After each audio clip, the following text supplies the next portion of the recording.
This podcast is a member of the Place to Be Nation family. Visit us at placetobenation.com, the only place to be in your pop culture world.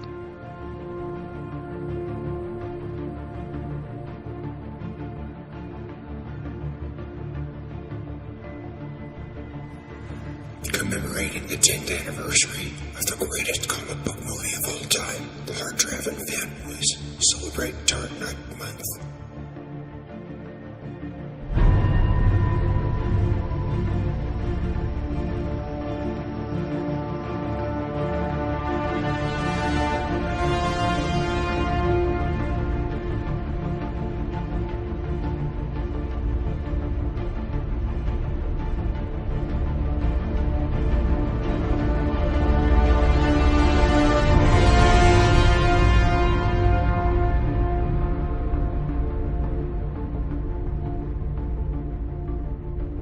Welcome, everyone, to the L-shaped studio, Vancouver, British Columbia, Canada, Ho-Ho-Loon Plaza. We are the Hard-Traveling Fanboys. I am the never-flustered, always well-connected Greg Phillips. With me, as always, my partner, Nick Duke. Nick, how are you?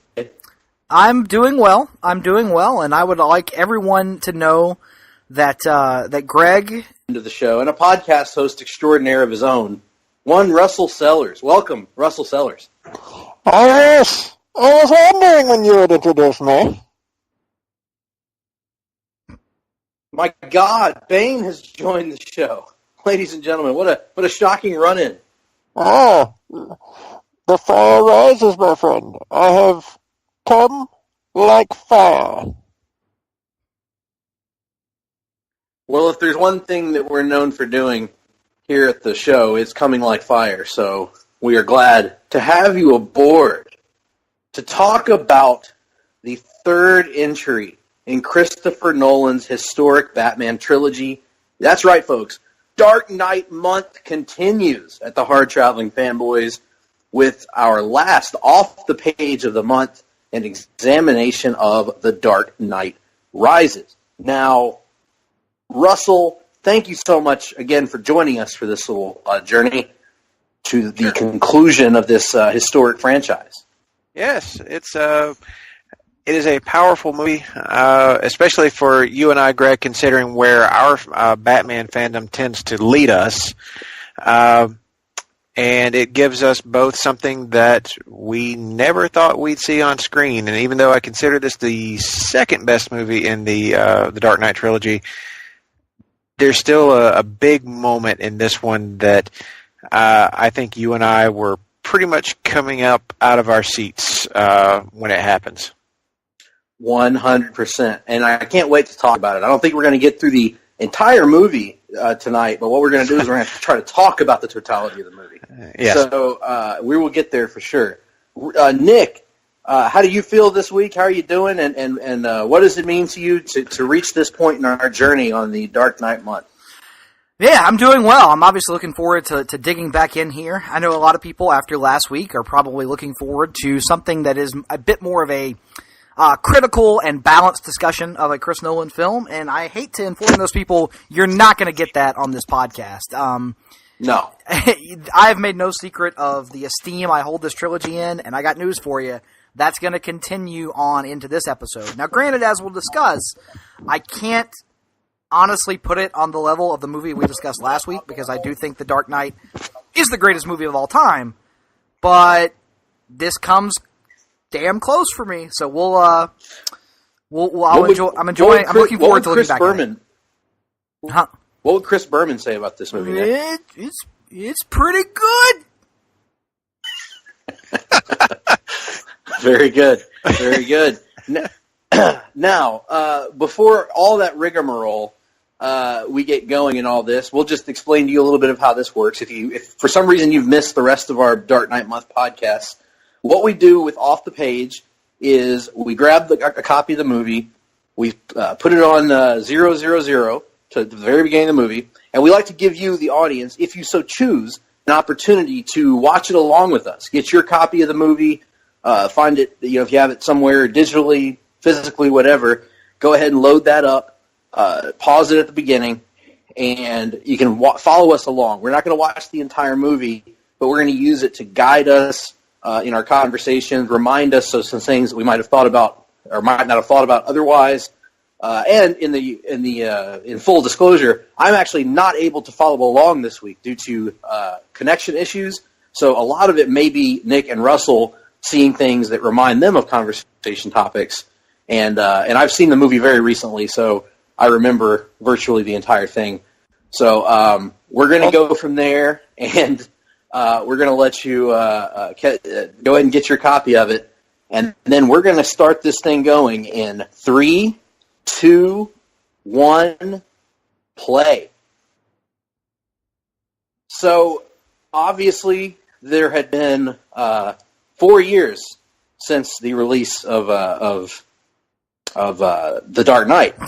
Yes. When we got The Dark Knight Rises. Yeah, good call on that one, Greg. So, a lot of time for anticipation, a lot of time for expectations to get created for this movie because it's coming on the heels of what we all consider to be the greatest comic book movie of them all. And here we are, 2012. The trailers are coming out. The anticipation is building for this movie. What is going through the respective minds of our panel here today? It wasn't quite to the hype level that Dark Knight was, just because, viral marketing played a role in Dark Knight Rises, but they kind of scaled back on it a bit coming into this. It wasn't quite the in-depth interactive experience that you had with The Dark Knight. And to be honest, it just was one of those things where, for me personally, The Dark Knight was a movie that was going to introduce Harvey Dent. It was a movie that was going to have the Joker. It was a movie that was going to do all these things that it's difficult to get me that excited all over again. But I will say it came close enough just because of how much I love The Dark Knight. So, wow, sorry, I just got blown away by the fact that I'm watching the screen and it did that convert to full screen effect that we talked about last week because of the IMAX transfer that I'm watching on my glorious 4K. And there's that dude that plays fucking Littlefinger. Fuck that guy. I'm looking forward to him getting brutally murdered here in a minute. But, yeah, so the hype level, very, very high. Not quite to the level of Dark Knight, but I think part of that is because 2012 was a year where our hype kind of had to be spread, whereas in 2008, yes, you had Iron Man that kind of came out of nowhere, but all the hype in 2008 was driven in one specific direction. 2012, you could make a strong argument that Dark Knight Rises might have been overshadowed a little bit that summer. Yeah, you had Avengers drop that year, so it was, and you had Avengers drop before Dark Knight Rises came out, so that was certainly I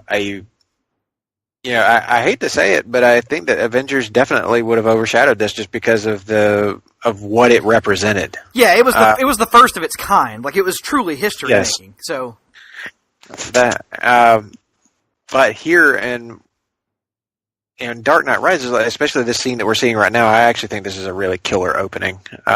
Yes, maybe not quite Joker intro.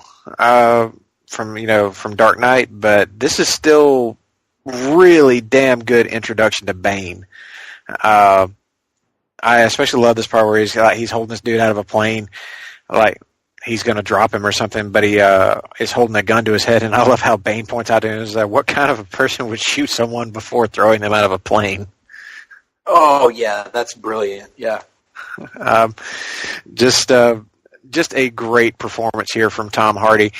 And I, for one, never had any trouble understanding what he was saying. I had more trouble understanding Michael Caine on the boat from The Dark Knight than I ever had understanding Bane. I thought that people made much ado about nothing over The Mask. I will say that in the final released version, I will agree with you. However, I actually got to see this prologue in IMAX when they released it at the Huntsville Space and Rocket Center. And in that little 5-minute preview that they did on the IMAX screen, I will say before they remixed the audio, it wasn't unintelligible, but you definitely you found yourself kind of doing that lean forward thing, trying to make out what he was saying. Mm-hmm. But by the time they remixed it, I've never had an issue understanding him in the subsequent audio mixes. No, not at all. No, me either. Well, and I'll just say my hype for this one going in was extreme, like extreme. Like probably, it's weird to say because the Avengers did represent so much more, but because I have much more of an emotional connection, I guess, to the DC universe, Dark Knight Rises was a bigger deal to me because it was following up my favorite superhero movie. And it was introducing a version of Bane. And you guys know this, but I really don't talk about him a lot on our podcast. But Bane is actually one of my favorite Batman villains and has been since I was a kid. I also think he's been one of the most horribly utilized Batman villains. Just see Batman Forever, or Batman and Robin, I should say. Virtually every comic book he appeared in, until Gail Simone got him in Suicide Squad, post Nightfall, I mean. So, I mean, I think Bane's a character that has certainly gone through his You mean Secret Six, right? Secret Six, yeah. That's exactly right, yeah. So Bane's a character that's gone through peaks and valleys over his tenure as a character, and I was really excited to see what someone of Nolan's abilities could do with Bane and how he would wrap up a story that was in such an interesting spot at the end of The Dark Knight. And yeah, this opening is phenomenal. I absolutely love it. And it again represents Nolan's continuing evolution as a filmmaker, because this is, he had done Inception in between The Dark Knight and The Dark Knight Rises. Mm-hmm. And Inception is the movie where he really just seemed to, I guess, click with how to create a classic all-time action sequence where there were just unforgettable, mind-blowing visual aesthetic experience for an action scene. Mm-hmm. And he does that here right in this opening. And it's the first of what I think will be several standout action scenes throughout this movie where you see Nolan's evolution in that level as he is finally figuring out a little bit of fight choreography, things like that, ways to organize scenes to make them work, and putting that into the context of his already brilliant filmmaking. So that, by the way, right there, I was a huge fan of this opener. What we just saw with the plane dropping and the shot from overhead, once again, a practical shot. Literally went into the middle of nowhere. His prop team constructed half a fuselage. They had a giant plane overhead they used to rig a camera to, had two stunt guys hanging on the rope and literally shot that fuselage dropping to the ground. They had one take at it and nailed it in one take, much like the hospital explosion in The Dark Knight. And Tom Hardy's performance during, spot on. Loved it. Loved that they work in so many little intricate details within that scene too. Like they wanted to kidnap this one doctor, but they wanted to make sure that everyone else who might become looking for him would think that he was dead. So they perform a blood transfusion on a dead body in mid-flight because they know that when that fuselage crashes, whatever's left in there is going to be unrecognizable or unidentifiable except through maybe DNA. Some DNA, yeah. Yeah. So, and that person would be found to be the doctor who was supposedly kidnapped, along with one of Bane's own men who sacrifices himself so that one person can be found in the wreckage. Mm-hmm. So it is a pretty crazy opening scene, and one that that takes a little while to pay off. We actually don't know what happens there until much later in the movie. It's one of many things, in especially Dark Knight and Dark Knight Rises, that they are plot elements that you just kind of have to put together on your own. It's never directly explained that, hey, he used the dead guy, to pump blood into so that you would get a false DNA reading. You just kind of have to put that together. Much like the, I know one of the things that people pick apart about The Dark Knight is the Harvey Dent victims that Gordon brings up at the end of the movie. Even though if you sit there and really think about it, you can get to that number. Nolan is a guy who is not going to spell out everything for the audience. He expects a certain level of attention and focus from his audience that most directors in general don't do, and certainly directors of big-budget blockbuster comic book movies these days would never be able to get away with doing, even if they wanted to.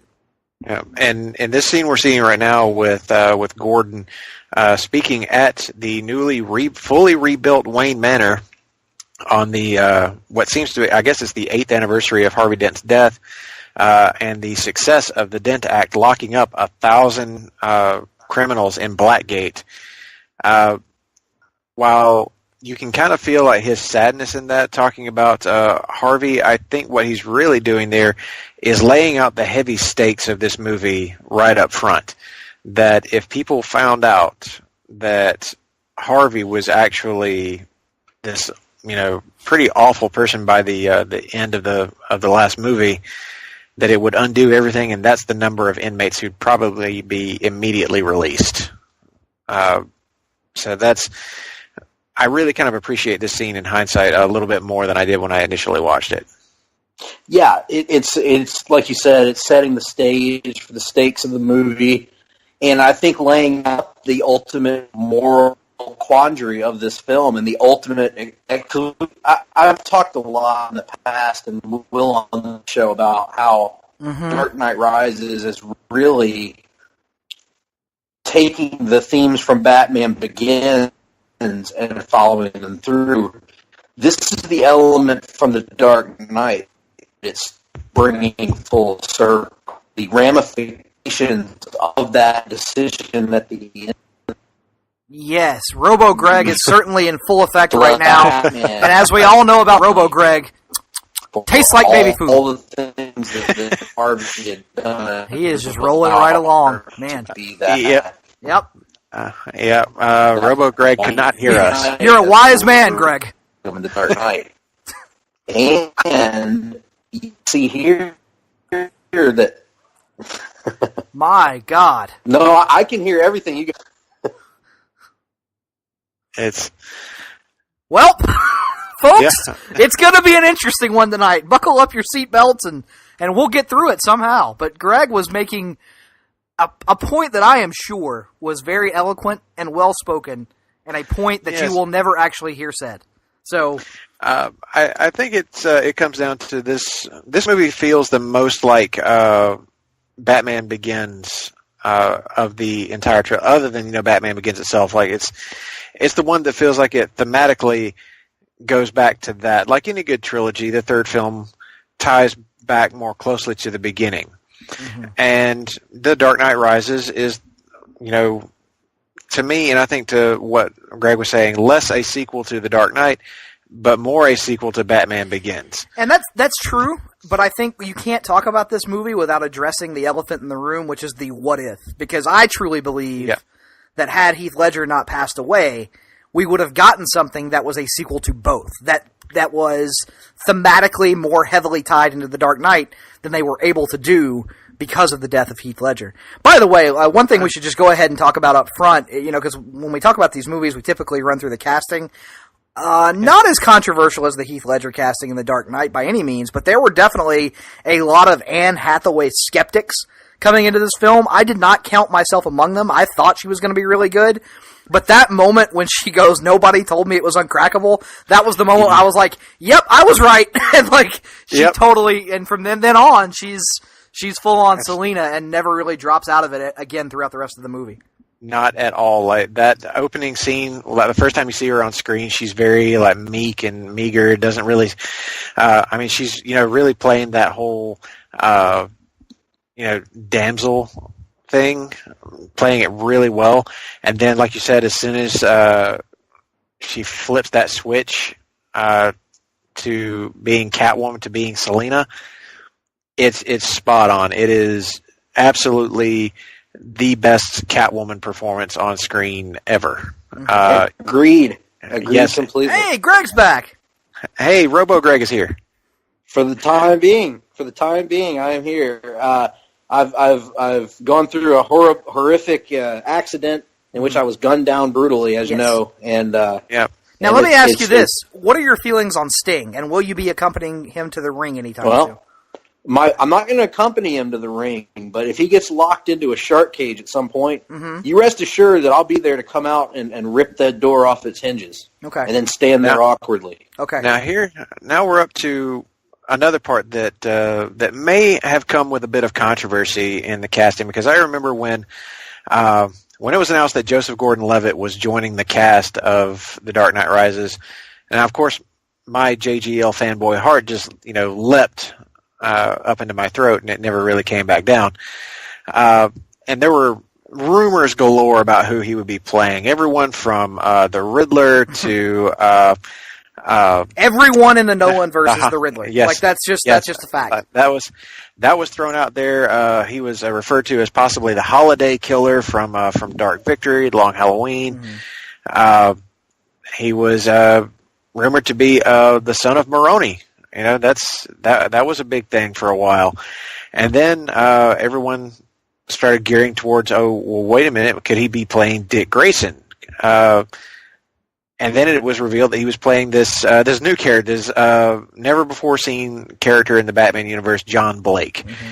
And yeah, it was kind of threw some people off. It was a little disappointing, but as this movie would progress, we started to see that John Blake was in fact an amalgamation of the three main Robins from Batman's history, that being Dick Grayson, Jason Todd, and Tim Drake. Yep, 100%. As he has elements of all three. And as we'll get to a little bit later, just that moment when in his quote, real name is revealed, some people felt that was a little on the nose. All it did was send a chill up my spine. Yeah. So, yeah, to piggyback on what you guys have said, I don't know how long that I'm going to sound normal, even if I do now. Mm-hmm. You guys sound normal to me, so I'm going to assume I sound normal. Okay. Do I? Yes. Go. Okay, well, while I do, I will just piggyback on what you guys said about Anne Hathaway. I was a skeptic, and I was 100% wrong, because I agree with Russell. She's the best Catwoman there's ever been on screen, television or movie. And she, to me anyway, she encapsulates my version of Catwoman that I grew up with, that I identify with, that I love, that is my favorite female I don't know if you want to call her a superhero, but an anti-hero / villainess. And I think that she encapsulates in that opening scene with her in it everything that I love about Selina. Conflicted that she's doing this bad thing, but she can put on an air for somebody else to make them think that she's what she wants them to think. And then as you see during the course of the movie, she's both confident and scared. She's incredibly powerful, and yet she's also deep down vulnerable. And I think it takes a lot to convey that and to convey it with subtlety. And I was really impressed with Anne Hathaway's performance throughout this movie. Rounding into the Selina Kyle, goes back and forth, makes bad decisions along the way, but at the end of the day, makes the right decision. Absolutely, and not to cut you off, Greg, but here we are at this moment getting the classic Nolan ending setup. It almost feels very much like Inception here, as he is showing you the ending before the ending, and I'm sitting here going, as it happens right now, I'm going, this is probably going to play a role in the ending, and I'm anticipating a very ambiguous ending. I'm already thinking that we're getting Inception ending done again, but in the Batman universe with Michael Caine looking up and us not knowing as the audience whether he's seeing Bruce Wayne or not. And when they get there at the end and they actually go through with it, I remember being blown away by the balls to actually do that. Yep. Isn't it interesting also in this scene that we know that Bruce Wayne has not been Batman for 8 years? That since the end of The Dark Knight, before Wayne Manor was completely rebuilt, he had chosen not to be Batman. Mm-hmm. But he has a Batcave. He has a fully functioning, kept up Batcave under Wayne Manor. So to Alfred's point that he just made a second ago, he might have hung up the cape and cowl, but I feel like Nolan used the Batcave itself as a visual and physical representation of Bruce Wayne's own inability to move on. Mm-hmm. So he can't let go. He's still obsessed. Yeah, he's just not acting on it. He lives in that house. He's a recluse. He not just in the house, but he's like a recluse down in that cave. I'm betting that he spent pretty much every day since he hung it up down in that cave, just obsessing over this idea that he should still be Batman, or that there was, because of the death of Rachel Dawes, that there was, as he said, there was nothing out there for him. But Alfred's pointing out that you didn't even try to live life. You just shut yourself off from the world as soon as all that ended. And of course, Alfred is still carrying around the secret that Rachel had chosen Harvey over Bruce. And Bruce is also still racked with guilt, I'm assuming, based on what we see in this movie, from everything that happened to Harvey, everything that happened to Rachel. As we know about Batman and any iteration of the character, he's a character that has a hard time forgiving himself before anyone else. And so I think you're seeing the physical and mental toll that's taken on him in the beginning stages of this movie. And here we have this great scene with Selina having kidnapped a high-ranking official and kept him pretty well drunk and drugged. Also, that she can have a little leverage over this mob boss here who is about to double-cross her. As it turns out, she stole it wasn't stuff from the safe that she was stealing. She was stealing Bruce Wayne's fingerprints. So yeah, this is a pretty intense scene. I remember seeing this as I was watching this in theaters. That it's just Selina, her drunk captive, and now her friend. I believe this is Holly. Yeah, it's Holly Robinson. Yes.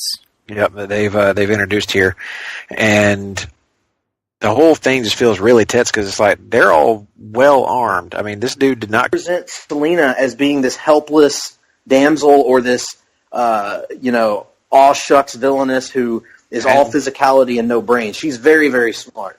And look at Anne Hathaway kicking ass, like doing every bit of this stunt work herself.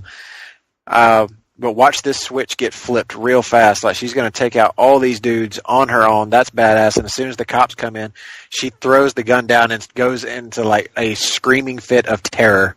Mm-hmm. So suddenly she's the victim, right? Yeah. Suddenly she's like freaked out. The cops don't know who she is, and they just like this whole SWAT team just runs right by her, chasing the dudes with guns. And she's like, "Well, now that they're gone, see you guys. I got what I wanted. Bye." Such a like killer scene, and she keeps playing the cops. Like every time one comes by, she just acts like damsel in distress, including John Blake just now. She like completely fooled him. And this is another movie that, like The Dark Knight, we talked about in the last podcast. The trailers for The Dark Knight were brilliant in how much they excited us without giving away the movie. And it's kind of the same thing here. And nobody really knew what the story was 100% going to be in this movie. We had ideas, we had theories, but nobody really knew. What did you guys make of the time jump, going 8 years into the future after the end of The Dark Knight? Did that surprise you at all, or to you was that the logical place to go after the way we left the last movie? It kind of felt like it might have been the logical place to go, because with the end of The Dark Knight, it was either you pick up right after this movie ends and we just flow right along like it's all just one long movie. But I kind of got the feeling, watching Batman Begins and then watching The Dark Knight, that Nolan was doing not just his own take on year one and that level of thinking. I got the feeling that he was going for his own version of The Dark Knight Returns. And for me, it was like seeing how this movie is structured. It does feel a good bit like Dark Knight Returns mixed with Nightfall, which is a pretty brilliant thing to do, and it plays also into the theme of legacy, which is something that he was looking so desperately for, pretty much from the jump. So, going into the future, having him be an older Batman, someone who's kind of broken down a bit, somebody who probably does need to physically hang it up because he probably can't keep doing this. We needed to see that, and if we had picked up immediately after, it would have just left us in the same place of, he's going to be searching forever. He's not going to find somebody like right off. He needed to be in a slightly more desperate situation, and adding in a few years of age and some of those like long-standing injuries catching up to him added a really interesting element to the story for me. Yeah, I mean, it's one of those things where I think I knew there was going to be a time jump because there was, a pretty, I think like 2-3 years or whatever it's implied to be in between Batman Begins and Dark Knight. So I was definitely expecting some sort of time jump. I don't know that I was expecting 8 years. Like, I think that was the part that kind of took me by surprise. And that a thing that they didn't really reveal in marketing up until relatively close to the release of the movie. I think it started to come out in some of the set visits and stuff like that, but it was not mentioned as being part of the story, early on in production. So that did kind of take me by surprise, but looking back on it now, as Russell, so explained so well, makes a lot of sense. Gives Nolan the ability to kind of do his take on Dark Knight Returns, and is able to set up, Bane as an even more physically imposing threat to Batman, because not only is he, legitimately the biggest physical threat Batman's ever faced, but Batman is not at his best. Bruce is, mentally shot just about. He's emotionally drained, and he is physically just beaten all to hell due to a condition we call Terry Funkney, actually. Give it to me straight, Doc, which Bruce pretty much does as the doctor. Yes. Bruce, you have no knees. Your knees don't exist. You see where these should be? This right now, this is pudding. Just Jell-O pudding. Although I gotta say that the knee brace that Bruce gets here in just in a little bit, what I wouldn't give for one. Being someone who has a bum knee, it would be really cool to put on this this knee brace that allows me to kick through a brick wall without feeling it. Yes. Well, and I was going to say the other thing about this time jump that it does, and the physical ailments that we've been just talking about, right down to the knees, is to use a wrestling comparison. It protects the babyface who's going to lose the big match, right? Right. You're not getting prime Batman getting just cleanly beaten in the middle of the ring by Bane. You're getting a worn down, a frustrated old man Batman getting beaten down by Bane in his prime.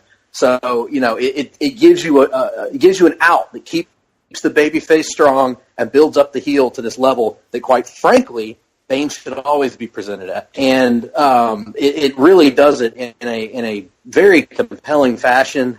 And so the time jump also leaves you to believe. Easier to believe the end of the movie as well, because of all that Batman has gone through, all that Bruce has gone through. He's gone through that personal tragedy through dealing with all that guilt, and as we'll see at the end of the movie, he finally gets to a place where he can move past it. And speaking of just things that he's moving into and moving past, I like this first scene he has with John Blake, where we get Blake's past. Oh, yes. Here we get the Tim Drake of it all. Yeah, it's very Tim Drake-esque, but it's also very Jason Todd. Growing up with a good for nothing gambling father who is always getting himself in trouble, winding up in a boys' home himself. That all just really screams of Jason Todd. Jason, yep. And then the fact that he figures out Batman's identity on his own with no help. Is the Tim Drake aspect of it. Yes, it shows that John Blake is in fact a hell of a detective, and was from an early age, because he was pretty much knew from the jump, from the first time he sees Bruce Wayne in person, that's Batman. It all just occurs to him, like he is just that attuned. And while physically he may not be Batman's equal, I would say that he shows all the makings of being intellectually on Batman's level. Mm-hmm. Absolutely. And that's one thing that we should probably explain here, because John Blake is a character that gets a lot of criticism. I read from online from the people that aren't fans of this movie. A lot of people critique John Blake. Why didn't you just make him Dick Grayson? Something like that. And sure, I would have loved to have seen him be Dick Grayson. But what they're doing is they're creating a character that I don't think a lot of people have realized is an amalgamation, as we mentioned earlier, of the three main Robins. Jason Todd's orphanage upbringing. Well, Tim Drake's detective aspect. And if you call Dick Grayson, who is a cop in the late 90s in the Chuck Dixon run. And if you call him any of those three characters, like directly name him that, then it telegraphs, where you're going. So you kind of have to obscure the path a little bit. You don't want to lay out everything and have everyone know exactly where you're going before you get there. I mean, it would be very easy to do that. That's what most movies do now. But, like, Nolan wanted to keep something, close to the chest a little bit. So that doesn't bug me at all. I think the John Blake criticisms are silly, especially when they come from comics fans who are upset that he isn't Dick Grayson or Tim Drake or Jason Todd. Because if you're proclaiming to be a fan, have enough knowledge of the product to know that he's an amalgamation and he's borrowing elements from all three of these characters, because Nolan knows he's only getting one shot at this, and so he's going to give his best interpretation of Robin, and he does so by paying homage to each of the three main incarnations of that character over the character's history. Nolan is done with Batman at this point. This is his planned ending to his series. He knows he's not going to do Robin movies. So what he's doing is he's taking his one shot, and he's giving us a character. And I can tell you, and I think Russell feels the same way about this, Dick Grayson's my favorite comic book character, and so the fact that I am this high on this movie is because I've read Dick Grayson comics since I was a kid, and because I understand his history, and I recognize in John Blake, he may not be called Dick Grayson, but he encompasses all of the characteristics that I love about Dick Grayson that make him my favorite comic book character. And I'm right there with you, because this is the attitude that John Blake has is very Dick Grayson. The way he approaches things, his sense of justice, and how he reacts to things comes off as Dick Grayson to me. But to bring up where we were in the movie just now, Bruce Wayne decided to go and get his knee checked out by a doctor, but it was all to give him an excuse or give him a way to check on Jim Gordon, who had been shot in the sewer by Bane's men. And that scene this is another touching scene here. Yeah, that scene when he jumps out of the window and sees or goes to see Commissioner Gordon up close.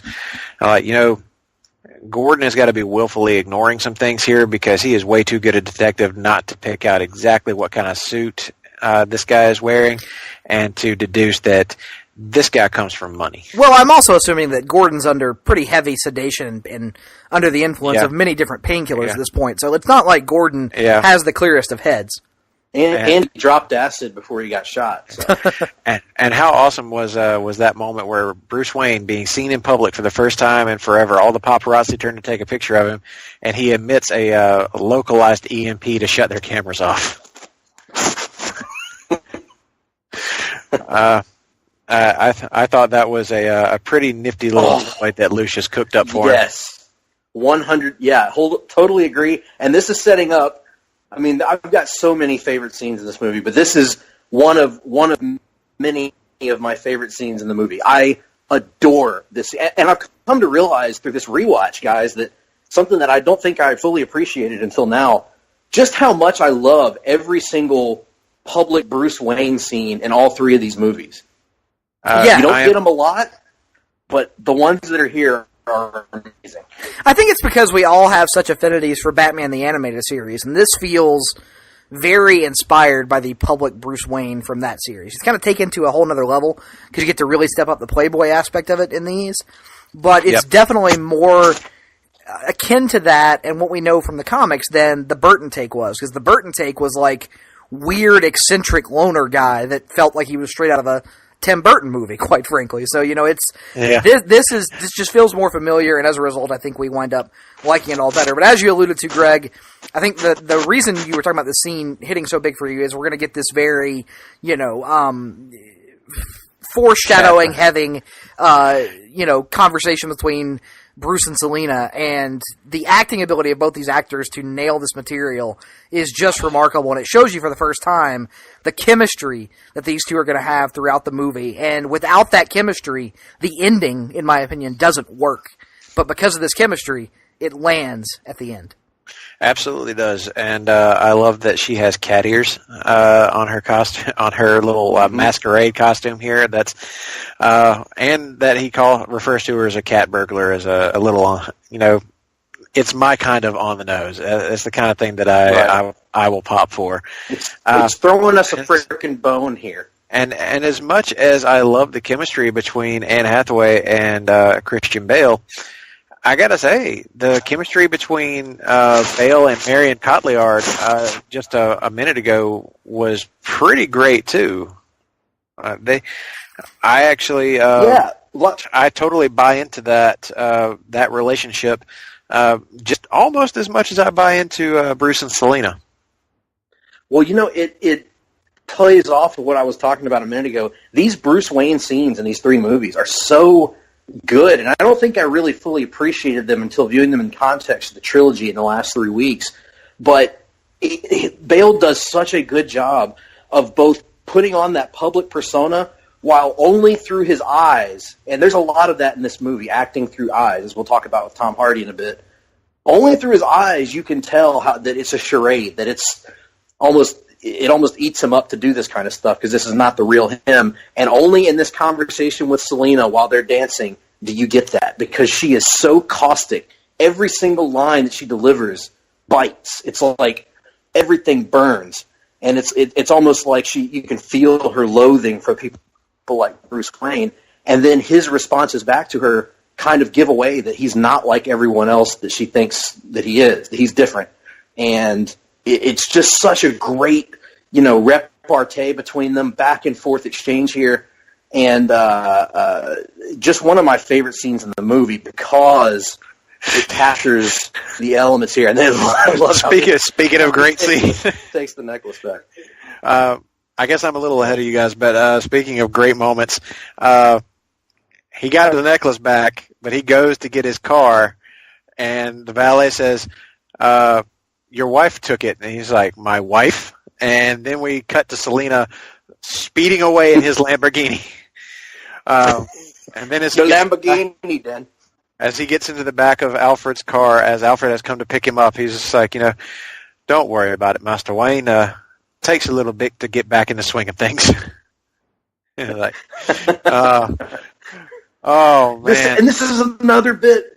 For a movie series that is joyless, I sure do laugh a lot when I'm watching these movies.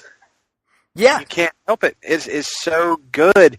The humor is just subtle and nuanced, but if you're paying attention to the movie, you don't need the slapstick beat you about the head and neck area with our jokes and humor. It's all there, and you'll catch it.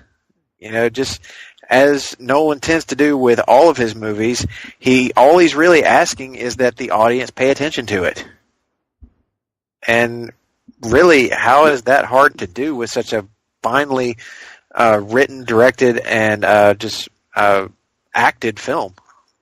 Morgan Freeman is back here as Lucius Fox, and also adding to that, Russell, that sense of wit and that sense of humor. He has great one-liners throughout the movie, and he also again grounds the movie in a little bit of that moral compass role. Yes. And Lucius Fox is the conscience of this movie, of this entire trilogy. He is as you very eloquently put it, he is the moral compass that guides this movie forward. He is a bit of an enabler to Bruce Wayne. Yeah, he's a bit of an enabler to Bruce Wayne. No more so than I think Alfred is.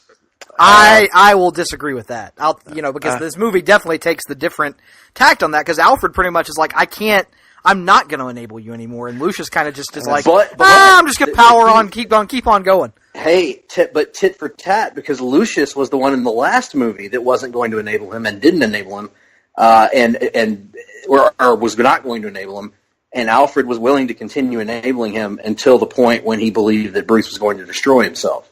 Mm-hmm. So it's a bit of a trade-off back and forth with these two, but and here's the knee brace I was talking about.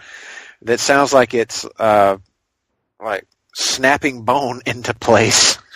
Not to interrupt you, Russell, but we just missed, I just missed another foreshadowing line here where they're talking about the autopilot. the autopilot function that has been broken for months. him simply calling the what we know as the Batwing as just the Bat, and whatever, call it whatever you want. It's the Batwing, and I never really viewed it as the Batwing, because I guess when I think of the Batwing, I think of a traditional like plane or whatever, and I kind of viewed this as like its own thing unto itself. Like I think it's as unique to this as the Tumbler is to the Batmobile. Like I view them as different, separate entities at this point. And maybe that's just I still view the Tumbler as a Batmobile. Yeah, I just view it as a version of the Batmobile, and I view this as a version of the Batwing personally. Same. And when I'm looking at all this, like we were just in the R&D, the officially, unofficially shut down R&D bunker with Lucius, and you see all this gear laying around, including a few extra tumblers, and I'm thinking, you never thought to just paint an extra one black and, move it back in? I mean, you may need it. And, I mean, you fixed everything else. This seems like it would have been the easiest thing to take care of. Hey, Lucius, I busted the other one. Can we get another one of those, like all marked up and painted? I love also how Bruce isn't even bothering to come up with legitimate, realistic excuses to Lucius anymore. He's just outright telling him, "All right, this is what I need." I think they're past the point of pretense by now. They can just say, We're good here. I know you're Batman. I know what you need. I'll help you out. Just straight up say it at this point, because we went through the whole asshole accountant lawyer dude figuring all this out in the last movie.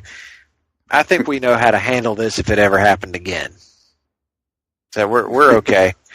And apparently this universe's major stock exchange exists in Gotham City, but you know what? That's okay. Of course it does.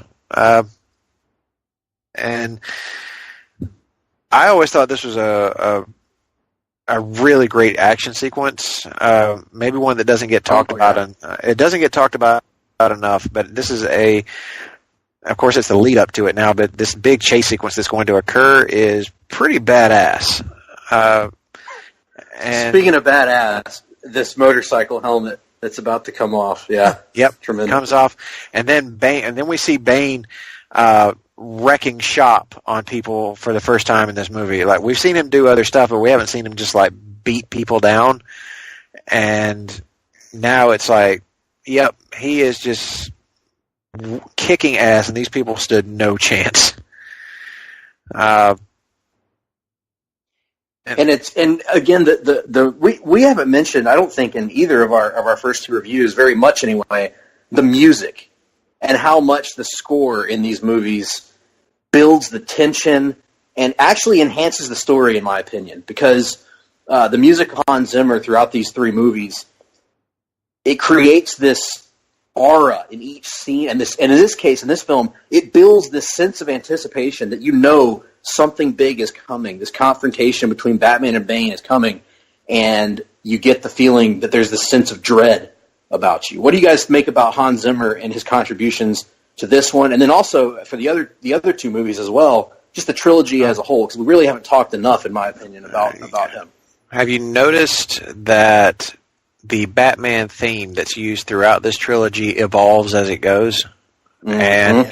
And it gets bigger and bigger and bigger until in this movie it finally reaches its apex. It reaches what it was meant to be, and is this like fully engaged, wide sprawling orchestral piece that will shake you all the way to your core. And that's something I really appreciate about Hans Zimmer's aesthetics, as it were, and as a composer and as a songwriter, because he took something very simplistic in Batman Begins, evolved it a bit for the Dark Knight. It was still recognizable from the previous film, but he added a few more bells and whistles and a few other little pieces into it.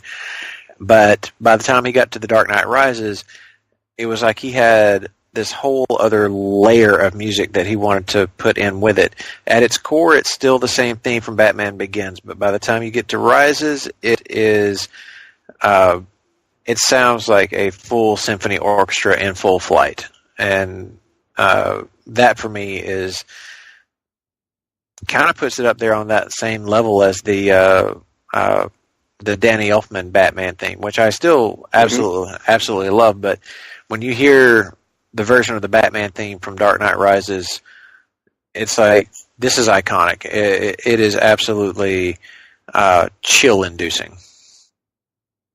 It is, and I love how Zimmer and Nolan, their sensibilities meld together like some of the great director and composer pairings over the years. You think of Spielberg and Williams, where it's just that what Nolan wants the story to do, Zimmer gets, and he understands how to get that across to the audience. But yeah, this action scene is tremendous. It's tense. It sets up the current status quo in Gotham, because the other thing we haven't really talked about is this is a little bit of, not a little bit, this is very much, as The Dark Knight was at its time, an analogy of things that were going on in the real world. This is as well, about Occupy Wall Street was a thing around this time. It's showing the divide in Gotham between the poor and the very wealthy, and how that is leading to this almost civil war within Gotham. Yeah, there was a line from Bane, actually, that put it up very succinctly, as he's seemingly robbing the stock exchange, but there's this one, I guess, trader on the floor who looks at him and says, "There's no money here." Is that there's nothing to steal, there's no money here. And Bane looks right at him and is like, "Then why are you all here?" Yep. So that's... that, I think, is a great illustration. And we also talked about that little EMP device from earlier. He's got a slightly bigger version of it now, as Batman makes his first full appearance in the movie. And I love the excited cop. Get ready for this. Yeah. Yeah, I was like, "Kid, you're in for a show." Batman makes his first appearance in the movie over 46 minutes in. And I know that was a complaint that I definitely heard a lot about from people who were not digging on this movie. Personally, I was already so emotionally invested in everything else that was happening, they could have waited a full hour, and I still would have been on board. Absolutely. No, 100%. That's the thing. Like, I can understand that, to a degree. If the movie is not working, if the movie's not good, then yes, I might have a problem with Batman not showing up. But as it is, as the third movie in a series, which is how you have to view this one, I think it's important to establish everything that we've seen before we get to Batman. We need to know who Selina Kyle is. We need to know who Bane is, to a degree. We need to know why Bruce is in the situation that he's in and what his mindset is going in to the conflict of this movie. And I think they've done a good job of laying it out. Nick, your thoughts on that aspect? Yeah, I mean, it's a story. Like, they're telling a story of a Bruce Wayne who has been, driven away from his entire life. He has shut himself away from not just his personal life, but his life as Batman, and it's not something that you just flip the switch on. It wouldn't make sense in the context of this character-driven story that they're trying to tell for you to open the movie up, show him as a recluse, and then 15 minutes later, here's Batman. Like, people need to have a little bit of patience with this thing. And also, we've talked about the parallels between this and Batman Begins. I'd be interested to go back and look and see what the timestamp is on the first time Batman himself makes his official appearance into the film, and I have a pretty good inclination it's probably pretty damn It's close. going to mirror pretty closely. Yeah. It is actually. I seem to recall it being about 45 minutes to an hour into the film before you actually see him in full Batman garb. Mm-hmm. And this is another interesting bit about setting up the status quo of Gotham.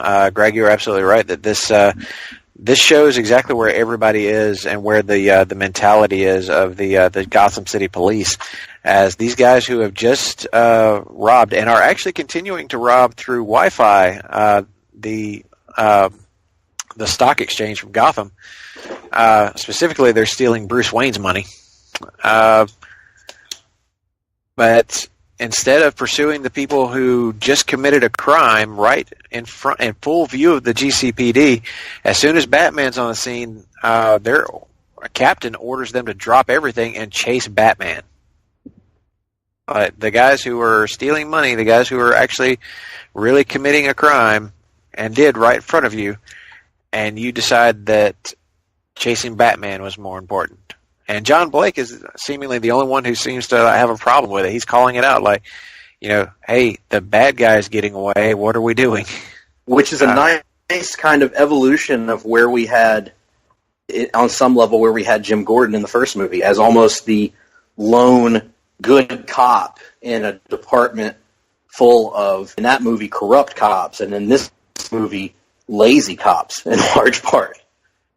You've got to, or at least in administration, not the ground level cops as much.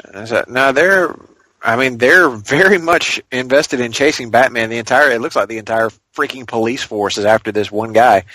Right. But to me, it feels like this captain is just is letting his ambition cloud his better judgment.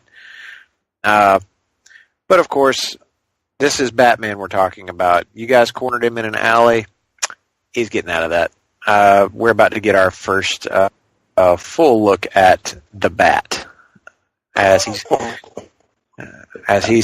this is so good. He's like a rat in a trap. I totally got him. No, you don't. Light comes on. Here comes the Bat. And yep, that thing's awesome. And then Batman just flies away while everybody just stands there dumbfounded. All that's missing is for someone to ask, where does he get those wonderful toys? Wonderful toys.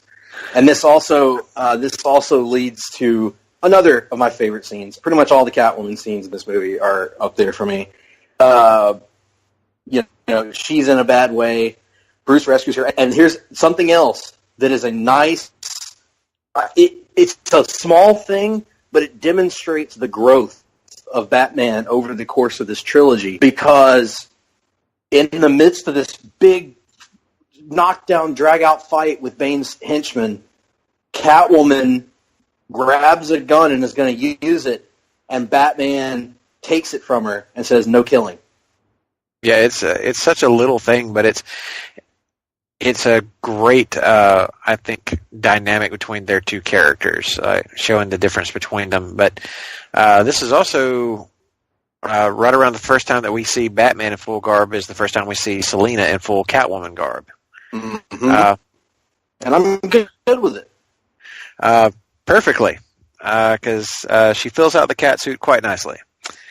And I appreciate, where some might not, that her mask and goggles form cat ears. Yes. And she can flip them down around her eyes. I'm assuming that gives her more something akin to night vision if she needs it. Mm-hmm. Or at least just eye protection, because otherwise that mask is pretty open. Absolutely. Yeah. No, I agree completely, Russell. I thought it was a nice and a cool homage to say, to her Catwoman costume. And I think, honestly, that's about as accurate as they could have gotten with the Catwoman costume in the context of this movie. This is a different world. This is which comes on every week after the Cosby Show, and it's a world all its own. And I think that her suit is about as good as I could have imagined for a Catwoman suit to look in the modern era, at least in the Nolan verse. The suit's right on. The heels might be a little impractical, right? But she does use them to pretty good effect in the scene just before we get to this big knockdown drag-out fight, when she's holding Daggett's wrist, or kind of holding his hand up to the wall. She uses her heels to hold him there, and apparently they're a little bladed too, because it was seemingly causing him a little extra pain. So the heels do have a use, though. She's got to have some serious skills to be able to run in those things. No kidding. Yeah, I would agree. That is definitely the unpractical part of the costume. But yeah, so all of this is working and building up to this scene where Bruce and Selina kind of meet each other in their, I guess, formal wear for the first time. And the whole getting into cars with strange men bit, I thought was funny. Yes, absolutely. And just how nonchalant Bane is the whole time. Completely unintimidated, maybe the first time Batman's encountered someone other than the Joker who is completely not intimidated by him in any manner. And that's kind of a running thing in these movies. The only time that people ever seemed intimidated by Batman was in Batman Begins, because as Maroni points out in The Dark Knight, they're wise to your act. You got rules. They know how far you'll go. Good point.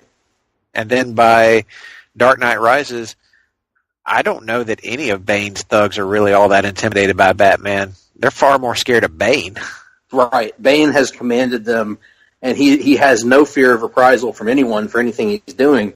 So he's walking around, hands kind of tucked in his vest, just completely not worried about anything around him. I mean, it's his yard now. He's the big dog. He is the big dog, and he knows it. He walks around fully confident in that fact that, you know what, Batman may have been good, but as Bane rightly points out, victory has defeated you. Yes. So let's kind of start working our way through. We like to talk about the performances in all our off-the-page movies, and we've already talked about some here in some standpoints.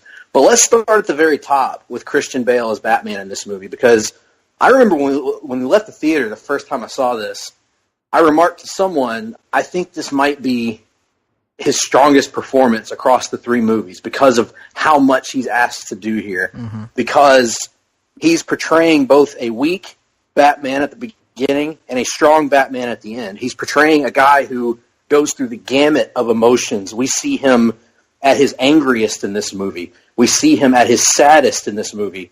And finally, we see him at his most heroic in this movie. I really thought the one thing that, anything else over these rewatches, I've come to reappreciate Christian Bale's performances. But in this one, he's just fantastic from beginning to end, I think. Nick, what are your thoughts? Yeah, like you said, I mean, he's got a range here. He's got to take this character on a journey, probably more character development for Bruce Wayne in this movie than you have in any other. I mean, you could make the argument for Batman Begins, but that's kind of using snapshots from throughout Bruce's life rather than one narrative journey of character development. This is a broken Bruce who finds self-destruction and then redemption and then the true meaning of heroism and manages to, lose and regain everything along the way. And we would be very remiss here, Greg, if we didn't take a moment to mention the wonderful turn that Michael Caine is giving, playing Adrian, actually, from Rocky with the "You Can't Win" speech. And now you're about to get one of the first of two emotional Michael Caine gut punches in the film, as he's gonna have the reveal of what really happened with Rachel Dawes in The Dark Knight, and we're gonna see Bruce's reaction to that. Man, if you can watch this scene between these two guys, given these performances with this script, and not get somewhat emotional, you are a stronger and better man than I, because I can't get through this scene without getting emotional whenever I watch it. It's two phenomenal actors at their absolute best, to the point where I don't see Christian Bale and Michael Caine in the scene. I see Bruce Wayne and Alfred, and I view it in that context. And Michael Caine's Alfred, as we talked about, is the heart of this Batman trilogy in many ways. And when he is happy, I'm happy, and when he is sad, I'm sad. And to see the heartbreak in his eyes and to hear the heartbreak in his voice as he gives Bruce some tough love here that he hopes will have some effect on him, and then to see Bruce just utterly broken, and to see Bruce so callous and cold towards the man that's raised him since he was a child, because Bruce is hurt by something that he said. We've all been there with our families, with our friends, where we've said things we wish we could take back. And that's certainly the case with Bruce here. He's lashing out in anger and sadness, and it's a masterpiece of a scene. Fully agreed. This was This was tough to watch in the theater the first time I was seeing this movie, because he's really just, as you said perfectly, he's broken in a way that, you know, isn't sad. He's like, this is his anger, this is his cold and callousness coming out, and he's hitting Alfred with it. And then, of course, in this very next scene, Alfred is gone. But as Bruce wakes up to the doorbell ringing, he didn't actually expect Alfred to be gone. It's like he woke up and he thought they were maybe having a little lover's spat. And, it's like he thought everything will be okay. We'll sleep on it and cooler heads will prevail in the morning. Well, ain't no cooler heads to be found here. Alfred's gone. And full disclosure, that last scene was one of 3 times that I cried in the theater during this film. I'll admit that. I am man enough to admit that I cried 3 times during this movie. That was the first scene. I will mention the other 2 later time.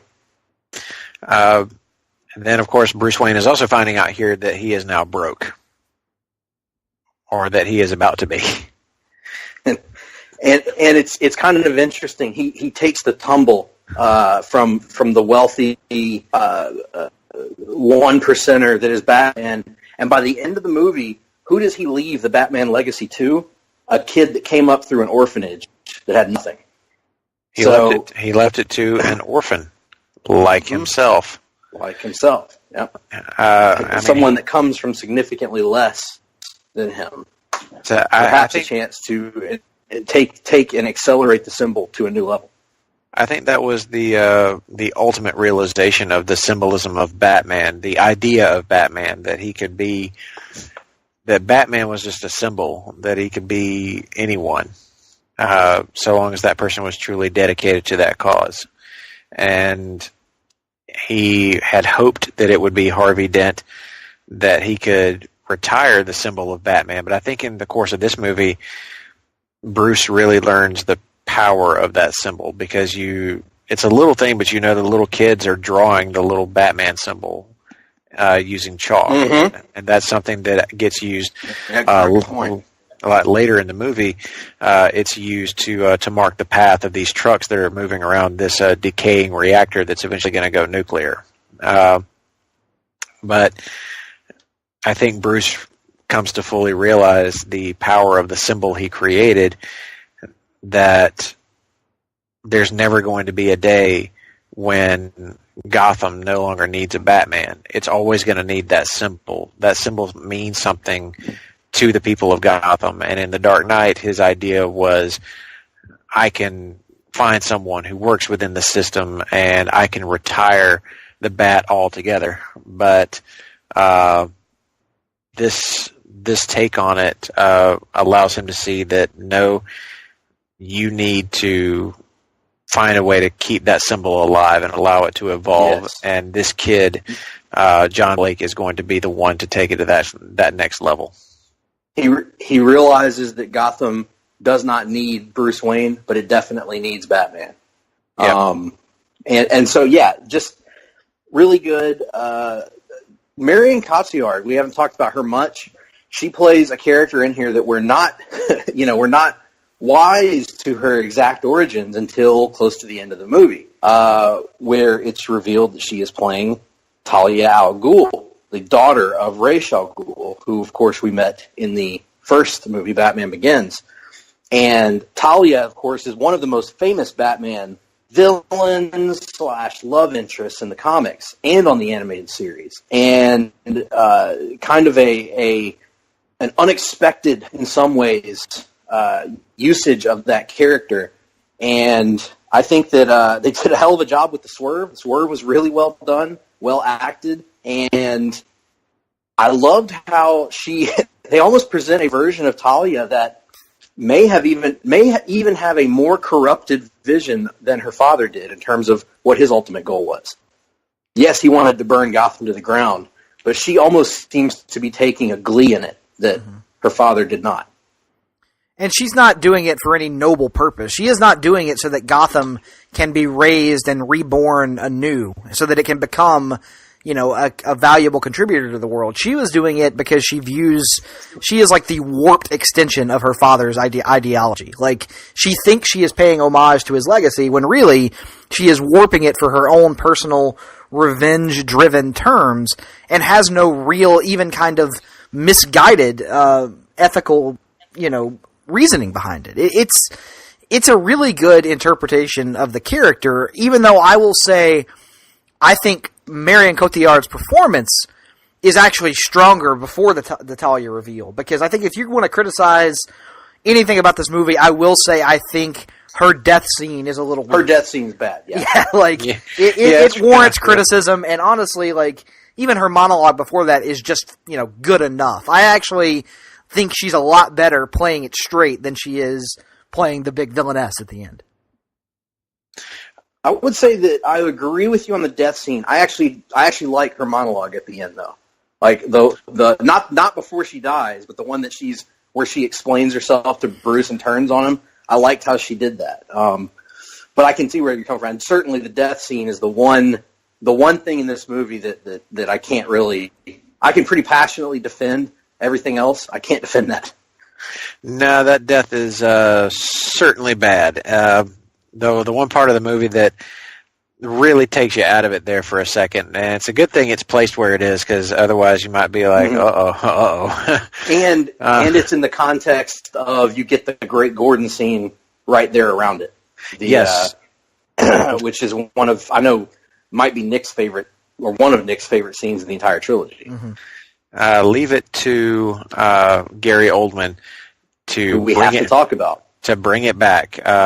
I have, as we're recording this is the official 10th anniversary of The Dark Knight. It was released 10 years ago exactly today, and my love of Gary Oldman's take on Commissioner Gordon has only grown over the years. He is kind of the linchpin, the stitching that pulls this movie together.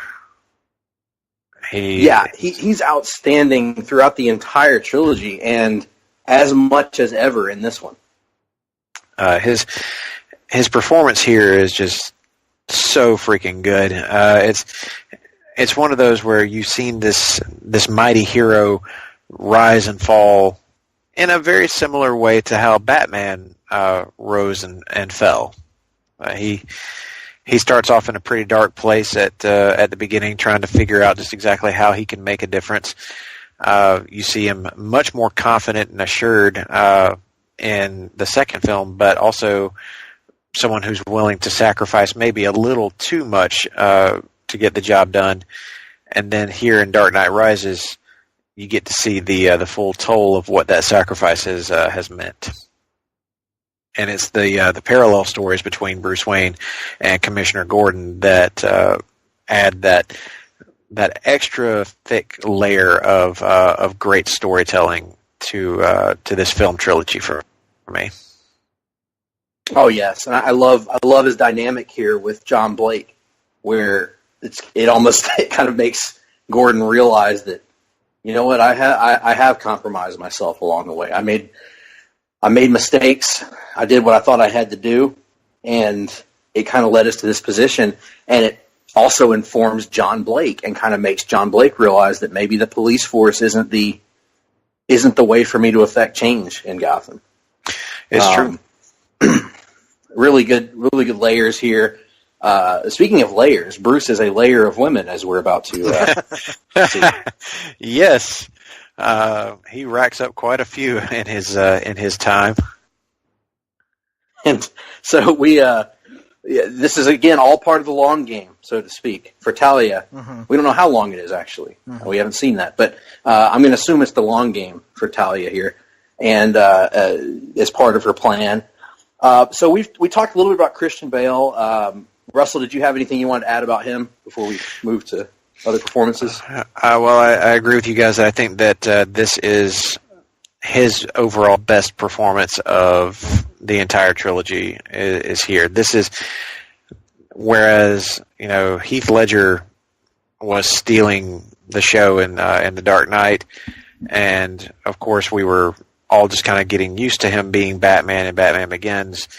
this is Bruce Wayne and Batman fully realized, and Christian Bale absolutely confident and comfortable in the role.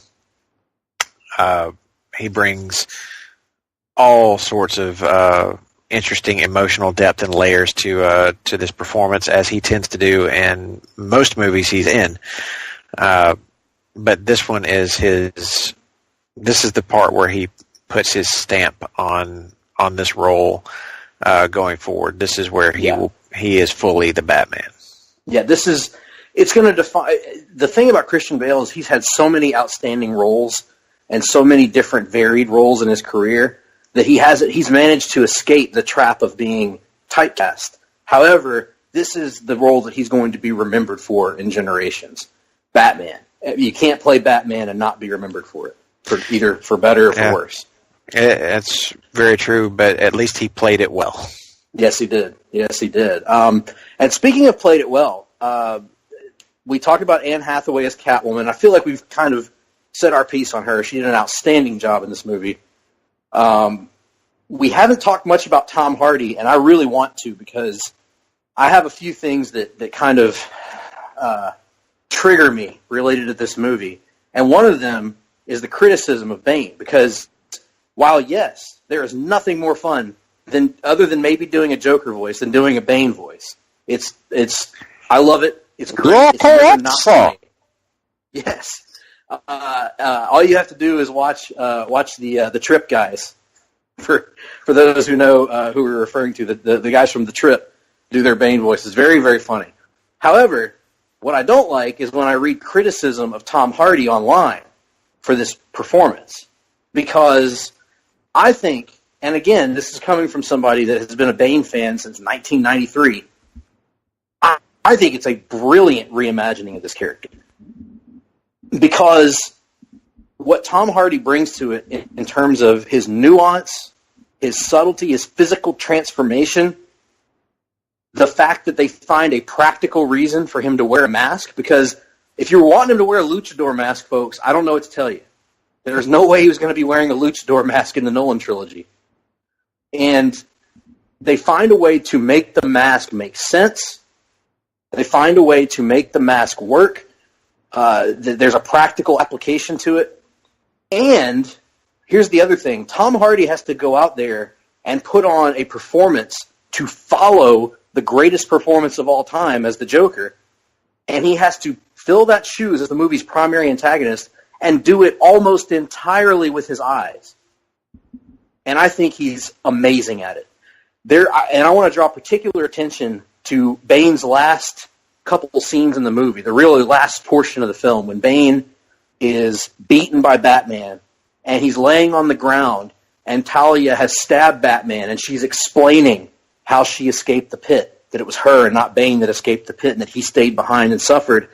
I want anybody that's watching this movie, watch it to its fruition, and look at Tom Hardy's eyes from the beginning of that scene to the end, and I think you will be blown away, because I'm blown away every time I watch it. I think it's not Ledger, what nothing is, by the way, but it is a freaking masterful performance, and it's what made me fall in love with Tom Hardy as an actor. The brutal manner in which Bane moves, and I'm talking about the way he's fighting here. We're seeing the scene of him and Batman having their first fight, and he is just wrecking shop on Batman. He is not intimidated in the least. He lets no Batman wasted land movement. None whatsoever. He lets Batman land all the hits he wants, and it's like, you are just not capable of beating me. He knows from the start of this fight that he's got Batman's number. And Michael Cole would say that he's building momentum. Yeah. I'd say he came into the fight with all the momentum, and Batman is just so out of his depth here. He has no idea who he's up against, and even in a couple of moments where it seems like he might be getting the upper hand, it's not even remotely close to that. Bane is a force of nature here, and the way Tom Hardy moves, like keeping the shoulders hunched, letting you see just how big he is, like how top heavy he is. he is just unstoppable. This is a man born to beat people. You wouldn't believe that this is the same Tom Hardy from Inception. Not at all. That vastly different character and played even better than it. Like, I love his character in Inception, but my God, his take on Bane is just so perfect. And it's so very different from the comics as well. Like it's finding its own voice. It is a unique take on the character, but it's one that I feel like Ledger's Joker was a very unique take on the character, one that we had never seen in comics or anywhere really before. That's what makes this version of Bane work, because this is not a version that you're likely to see anywhere other than here. Exactly. That is. I'm so glad you said that, Russell. That is perfect, because it is the perfect Bane for this story. It is a reimagining of this character in a way that works, frankly, to a degree that doing a direct adaptation of a classic comics version would not have. It captures to me, it still captures the essence of Bane. It captures what he was originally created as, which so many people in the comics and the cartoons and everywhere else have forgotten over the years, is that Bane is not supposed to be a one-dimensional, purely physical threat. Bane is also a mental threat. Bane is also an emotional threat. Bane is also a calm, collected, a guy that has power, but doesn't just have power because of his physicality. His physicality is a huge part of it, but people forget he also outsmarted Batman in the comics at one point before Batman got wise to him. So like that's something that they capture here, and they ratchet it up and use their own sensibilities to craft this new version of Bane that to me works perfectly. I am fully on board with this. And Nick, what did you think of this take on Bane? Oh man, he was outstanding. I mean, like you guys have said, it's a complete reinvention. You know, it's not, if you're looking for the luchador mask and you're looking for the traditional Venom and the drug abuse kind of story, it's not here. Now, granted, you have the mask and, references to the fact that it helps him deal with pain that keeps elements of that in, but what this does is really highlight an aspect of Bane that I think a lot of people miss, is that Bane's not just a mindless brute. He's very, very intelligent. And in this film, we get to see a guy who's got these plans, who's got, these deeply laid out machinations that are all coming to fruition, and everything is pretty much going the way he expected it to. Now, you can make an argument that Talia is the true brains of the operation, but I get the impression from the film that they were much more partners than master and subordinate necessarily. Oh, certainly. She had to trust Bane to run a long segment of this operation, because she was going to have to maintain her cover and play her role to its full end. That meant that Bane was going to be running the day-to-day operation of moving them into position for what they ultimately planned to do. So if Bane was not a smart guy and a capable leader, it would never have worked. Mm-hmm. So he's absolutely, I would say I'm having trouble gauging exactly where I would place his intelligence, but he outsmarts Bruce here. He didn't just beat him down. He had him figured from the second he laid eyes on him. He knew how to beat both Bruce Wayne and Batman, and does it in pretty spectacular fashion. Yeah, he knows exactly what move Bruce is going to do before he does it. And now we're up to the part where Bruce is now inside the pit. The pit where Talia and Bane were both kind of forged. And this is where Bruce will be for about a year. People forget that. Yeah. There's a year of time in this movie. We've spent all this time building this story, but now we're about to go through kind of the the comeback Rocky montage. It just takes a lot longer because we actually fill it in with, instead of using Hearts on Fire, we actually have, some story here. Right. No Hearts on Fire here. Instead, we get backs being broken and put back in place. So, which is another thing we have to mention here: the surprise appearance in ghostly form of Ra's al Ghul. What did you guys make of Liam Neeson reprising his role as Ra's, if only in Bruce's mind? Yeah, that had leaked out before this movie came out that he was going to be there. But nobody really knew the context. And when he first pops up on screen, I actually bid on it. I thought they were actually going to do the resurrection angle because we never actually, technically saw him die on screen. So it's always that classic, if there's no body, there's no death kind of situation. But the way they do it makes perfect sense for the movie. It allows you to drive home that thematic connection between Batman Begins, and it just gives you another opportunity to get a glimpse at that really cool interpretation of a classic Batman character that we saw in Batman Begins and was cool to see back here again. Yeah, completely agreed. And I'm always going to be happy whenever Liam Neeson's on my screen, so I was happy to see him pop up and to see how Bruce's image of Ra's is. That there's a portion of Bruce's psyche that wonders if Ra's might have won in the end. That Ra's might have been right about him.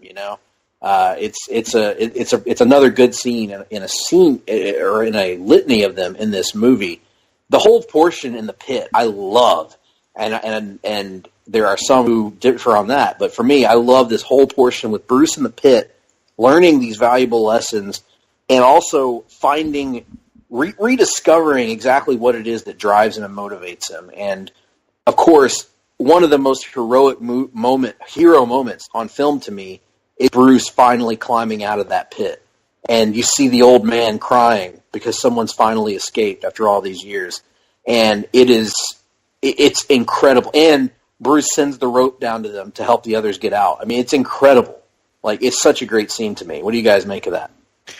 I'm right there with you. I absolutely love this comeback moment because this was Bruce relearning not just how to be Batman, but this was him rediscovering his own humanity and finding that will to live. Because as Bane and Alfred both correctly pointed out, Bruce never moved on, and through victory, he was himself defeated.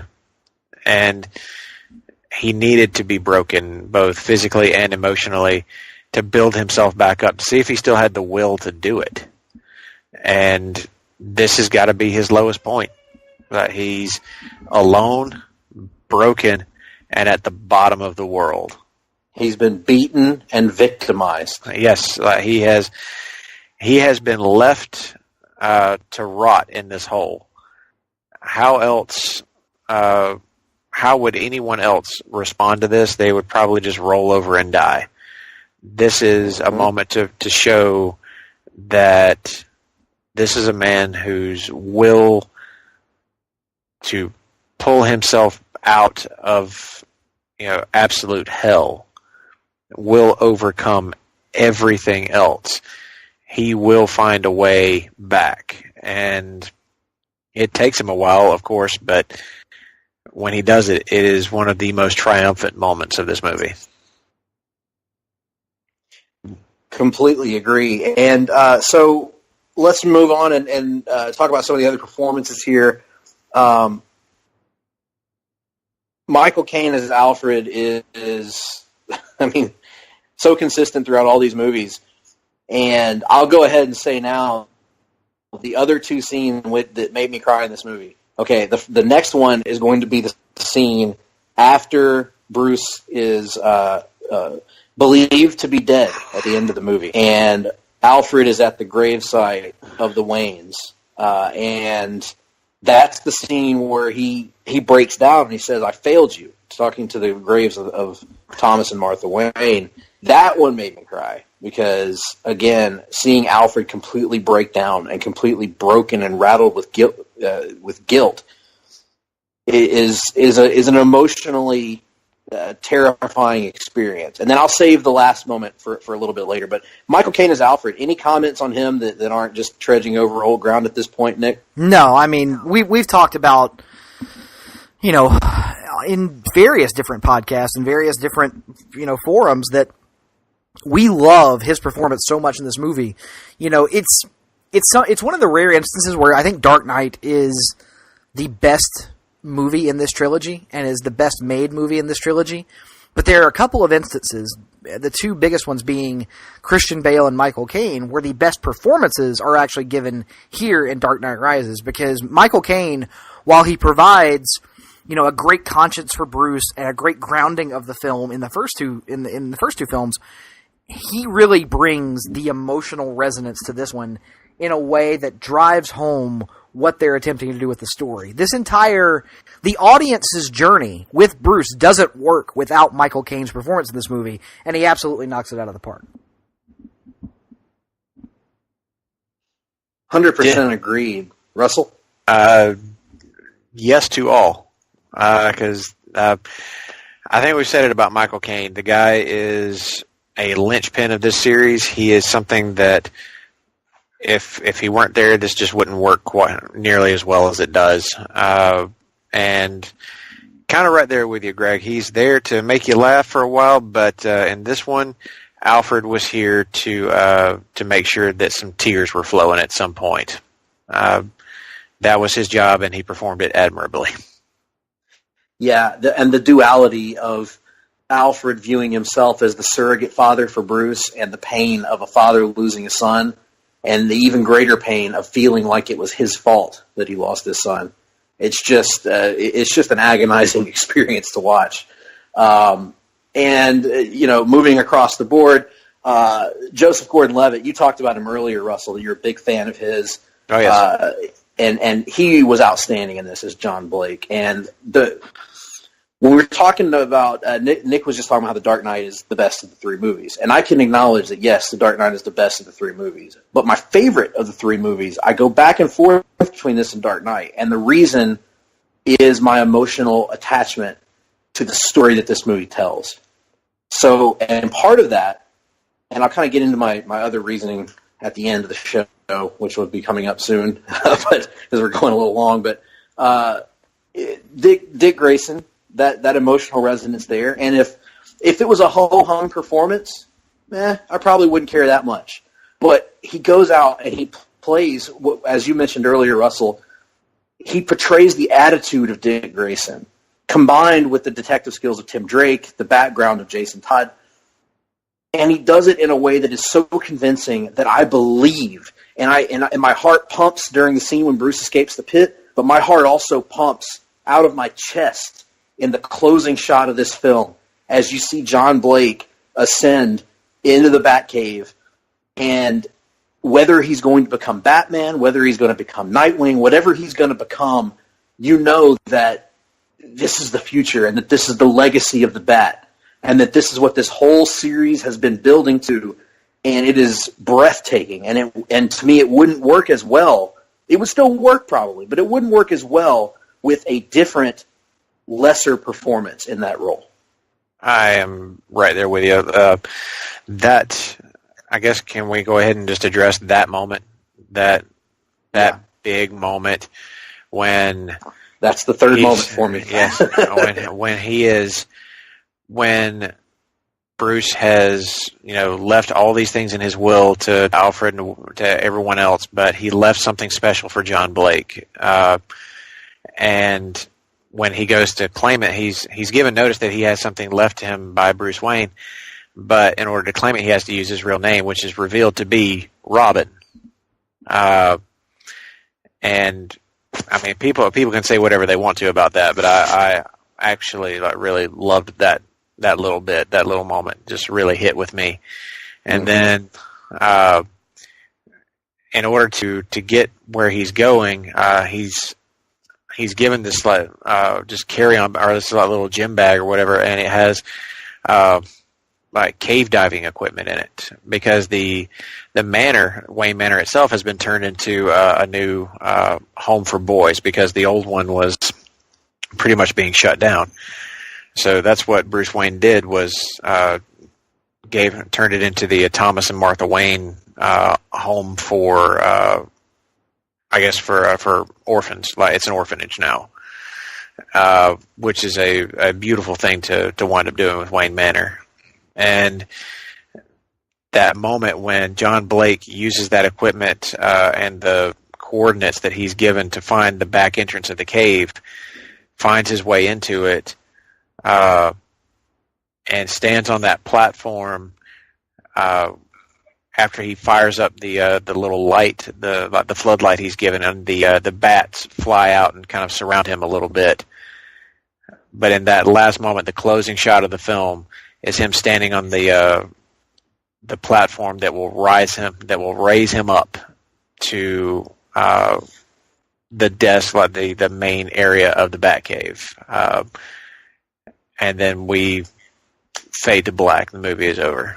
But it's oh man, I'm getting chills just thinking about it, Russell. It's like it's as far as just a moment that inspires me, I can't think of a scene in a movie that has done that more for me. I remember sitting in the theater as the movie ended, and I almost wanted to cry again because I was just so happy. It was a cathartic experience for me to see that happen, to see that, and even that, and yeah, maybe part of that is that there's that thought in the back of my mind, is like, my God, what if they back a dump truck up to Nolan and get him to come back again and do a movie with the new Batman? You know, like just.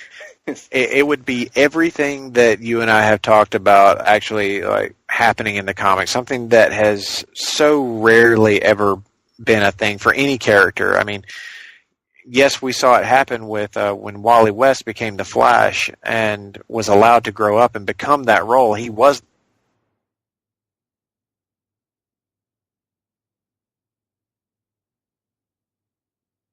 the Flash, having never really met Barry Allen. We're talking from 1986 to 2011. That's a long time. But that's something that's never really happened for Dick Grayson, for Jason Todd, Tim Drake. We've gotten teases of it with Dick Grayson, where every so often he'd put on the cape and cowl, but he would go back to being Nightwing. There was never the sense of permanence to it. And even in films, whenever you think that, you play by different rules when it comes to movies, because you can give characters endings. That's something that comics very rarely will truly allow you to have, because these characters are going to go on and on and on. They're going to outlive us all, as they have. I mean, you got a character like Batman who's going on like 80 years of history. That's a long time. But he's always been Bruce Wayne. But this movie decides to give us something completely different. It decides that it's time to give Batman that kind of ending and new beginning in a way that has never been before, by allowing Bruce Wayne to ride off into the sunset, and for as in my mind, it goes, this version of Dick Grayson to take on that role, to be the legacy of the Bat, to take on that mantle and graduate on up to being the hero that we always knew he could be. The whole point of Batman, taking him under his wing, so to speak, was to allow him to become a better Batman than he ever was or ever could be. And this movie, by the time it reaches that point, it gives us that. It gives us that guy, that person, that character who adopts that mantle and truly becomes a hero that will likely surpass the one who came before him. And it continues the themes of Batman Begins, of symbol, and it does, to your point, it does what the comics have never been able to do by their nature, or at times what they have not had the guts to do. And that is to give us a coda to this movie that is a happy ending for Batman. And I don't mean the massage happy ending, although I'm sure he gets those too. But I mean an actual happy ending, in that you get to the end of the movie and you see Bruce, his heroism, even in, quote, death, where he creates the orphanage. You know, he gives Alfred the ability to travel the world and live the rest of his life in luxury. He gives back to the community. He leaves the Batman legacy to a new generation because he understands that this whole franchise has been about creating a symbol that can inspire the people of Gotham to rise up and build themselves back up and build the city into what it should be, not about doing it for them. And ultimately, it gives Bruce Wayne a chance to finally have happiness. It gives us the one thing we've never seen before, outside of perhaps the 60s, a happy Batman. And a genuinely, fully happy Batman, where he's settled down with Selina. They're traveling the world. He looks healthy. He looks happy. He's retired. He's able to enjoy. And Earth 2 did that in the 70s. They got married, they had Huntress and all that stuff. But even that ended up in tragedy, I think, where they got killed. So, this is just giving us a chance to end on a positive note, a story about a character so steeped in tragedy. And not to get off topic or anything, but one story that, like, we've mentioned several stories that this movie obviously takes big cues from, but there's one that I think one major story that we failed to mention that it takes a huge cue from, and that is No Man's Land. Oh yeah, because at this point in the movie, Gotham is completely cut off from the rest of the world and is allowed to kind of fall to ruin in a way. So it takes big cues there, and it's also another reason why I think that it's very tragic that Heath Ledger was not able to be a part of this film, because the Joker actually has a pretty big role in that story, and I think that he would have here as well. Yeah. Which, that's a good point, Nick, that you brought up earlier. How do you think the Joker would have shaped this narrative? It's so hard to say, because Nolan is a guy who's never really talked about it. He doesn't really talk about the story development process for any of his films. My assumption is that because part of the movie, part of of Bane's plot is talking about turning the people of Gotham against the established order and against Batman, that the Joker would have played a role in that, and that he would have been loosely allied with Bane as something of a Pied Piper whispering these, unpleasant truths in the ears of various citizens, and be seen as a public figure on that level. And I think there's no doubt in my mind, anyway, he would have played a much larger role in the film than the other villain return we wind up getting here later on, Cillian Murphy's Scarecrow does. But it's just so hard to say. And I think, like you brought up last time, Greg, undoubtedly there would have been a scene with Christian Bale and Heath Ledger that would have been nothing but probably, in my mind, it's kind of like a recreation of the interrogation scene, except the other way around this time, where Joker is going, "I told you so," essentially. Like, look at everything you did, and look at where it got you. It got you nowhere. I was right. Ultimately, these people ate each other. Yep, and he would have just verbally berated Batman in the course of that scene. I think that probably would have happened. But it's just so hard to say. It is, in my mind anyway, the greatest what if in comic book movie history. Now, I want to give you a chance to talk about any of the performances that really stood out to you that you wanted to get to.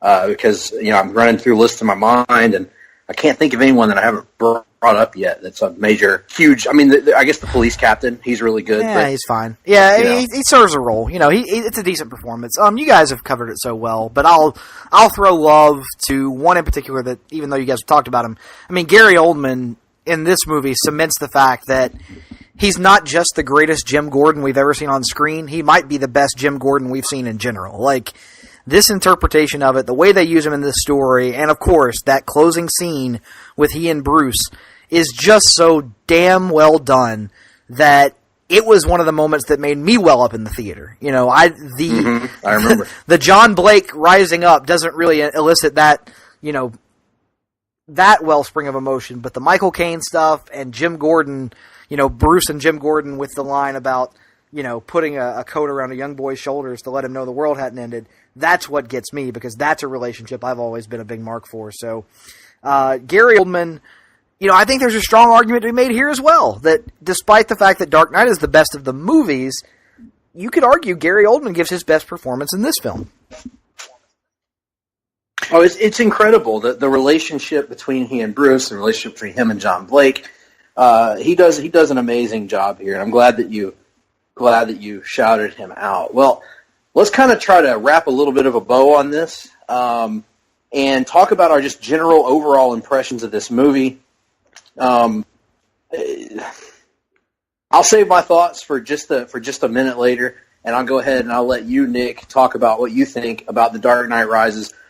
You mentioned, I think last week, you hinted heavily at it. I think you said at the top of the show that it's your second favorite comic book movie. Is that correct? It's not just my second favorite comic book movie. It's my second favorite movie of all time. Like, you can call me a Mark or a Homer or whatever you want to call me, and I'll own all those terms. I will let you throw those at me and take them on willingly. The Chris Nolan trilogy is not just my favorite, trilogy in comic book movies. It's my favorite trilogy in all of film. The 3 individual entries are legitimately my 3 favorite movies of all time. I would rather watch these 3 movies than anything else on the face of this planet. And if I'm ranking them, I go Dark Knight at 1, I go Batman Begins at 3, which means I go Dark Knight Rises at 2. It's my second favorite movie of all time. I think there are things you can sit here, and if you really, really, really want to nitpick, you can find things to nitpick about any movie, and this is no exception. But I think if you are doing that, you're just setting out to be a douche and not actually having, legitimate issues with the movie. I love Nick, this movie. This isn't the first time anyone's done a trilogy. What does that mean? Oh, I get you. I see what you did there. I see what you did. Little throwback to real life. Yeah, it's a real life. No, it's not the first time anybody's done a trilogy, but it's the best anybody's ever done a trilogy, so I'm gonna fucking praise it. So, Yes. It's the best trilogy of all time. Give me any of these movies over the entirety of the Marvel Cinematic Universe, and I stand by that.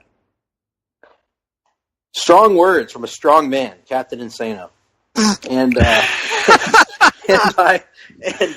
and for the record, and again, please, anyone listening, don't take this as a knock, because I love the MCU, which you can hear all about in our series Hard Travelers for Hire, which, spoiler alert, Russell will be joining us for in the very near future. Guys, we wouldn't do Hard Travelers for Hire if we didn't love the MCU. If we didn't love the MCU. But I agree with you. This is my I'm in the same spot as you, man. This is my series. I think my appreciation for Batman Begins has only gone up in viewing all 3 of these movies so close together, because to me it's the best superhero story on screen. It's the one that I am emotionally connected to the most. The performances, the writing, the sound, everything across the board.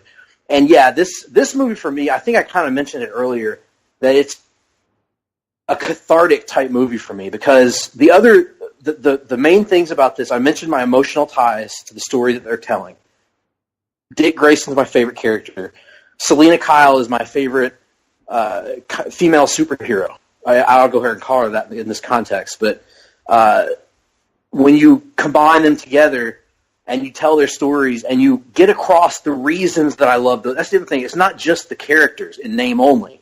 It's the characters and what I love about those characters, their attitudes, their personalities, how conflicted they are, particularly in Selena's case. When you combine that with telling a story about a character that matters so much to me in Batman and Bruce Wayne, that I've looked at since I was a young kid as one of my favorite characters in all of fiction, and to see his story get told in this way, taking elements from the Batman book that defined my childhood, which was Nightfall, getting that villain so right, in my opinion, and in the end giving Batman a ride off into the sunset moment. I mean, it all combines to create a formula that's going to work for me. And there's my well-known love of finales. I love the closing chapter of a series. I'm a sucker for it. Return of the Jedi is my favorite Star Wars movie. Return of the King is my favorite Lord of the Rings movie. Bourne Ultimatum is my favorite Bourne movie. Like, I'm a sucker for the story coming full circle and for the happy ending. I just am. And for me, this movie just strikes all the right chords for me. Again, I can't say that it's quite as good as The Dark Knight, but it's damn close for me. I love it. Russell, your thoughts on the movie? This is one of those rare trilogies that you can say is of a generation. Much like the original Star Wars trilogy was of the previous generation, I feel like, you know, people will sign it in different ways. Of course, some will say that Lord of the Rings is that version of the fantasy trilogy for that next generation. But I got to tell you, this one is the one that takes a character on a truly emotional, deep, and life and even physical altering journey. Not unlike the journey we see Luke Skywalker go on in the original Star Wars trilogy. So this is, for me, the movie trilogy that fits into that slot for that next generation. It's the one that perfectly balances its storytelling, and from the opening of Batman Begins to the final scene of Dark Knight Rises, this is that movie that kind of defines a character, defines what it means to be this character. And probably for the first time ever in Batman history, it gives us a movie trilogy, or gives us a story on the big screen that is more focused on its titular hero than it is on the villains that surround him. This is Bruce Wayne's story. And it shows you that Bruce Wayne is as compelling a character and as interesting to watch on screen as any of his rogues gallery. Look, Batman has the greatest rogues gallery in the history of comics, bar none. And I say that as a Spider-Man fan, as Spider-Man comes first in my fandom. But when it comes to rogues galleries, give it to Batman. He's got it. He wins. Yeah. But when it comes right down to it, Batman doesn't just have the best rogues gallery in comics. He might be the most complex character in comics. That's why he endures. That's why this trilogy is so well done, because it takes that into account.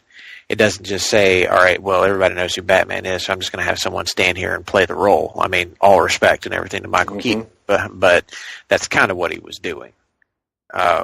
He wasn't really putting much into playing Bruce Wayne, but he was doing a fine job of standing there and looking intimidating in a batsuit. So, you know, congratulations, but that's a Joker movie. This is a Batman movie. Christian Bale fully realizes the character in all of his aspects, in all three of his identities. The Bruce Wayne who's the public face, the playboy billionaire, the real guy that he shows only to those who know him best, like Alfred, like Rachel, and Lucius. Like, very few people actually see the real Bruce Wayne. And then there's the Bat, the demonic protector of Gotham, the Dark Knight detective. And you see all of these iterations of this character within this trilogy, in each of the movies too, as this character evolves and finds that voice.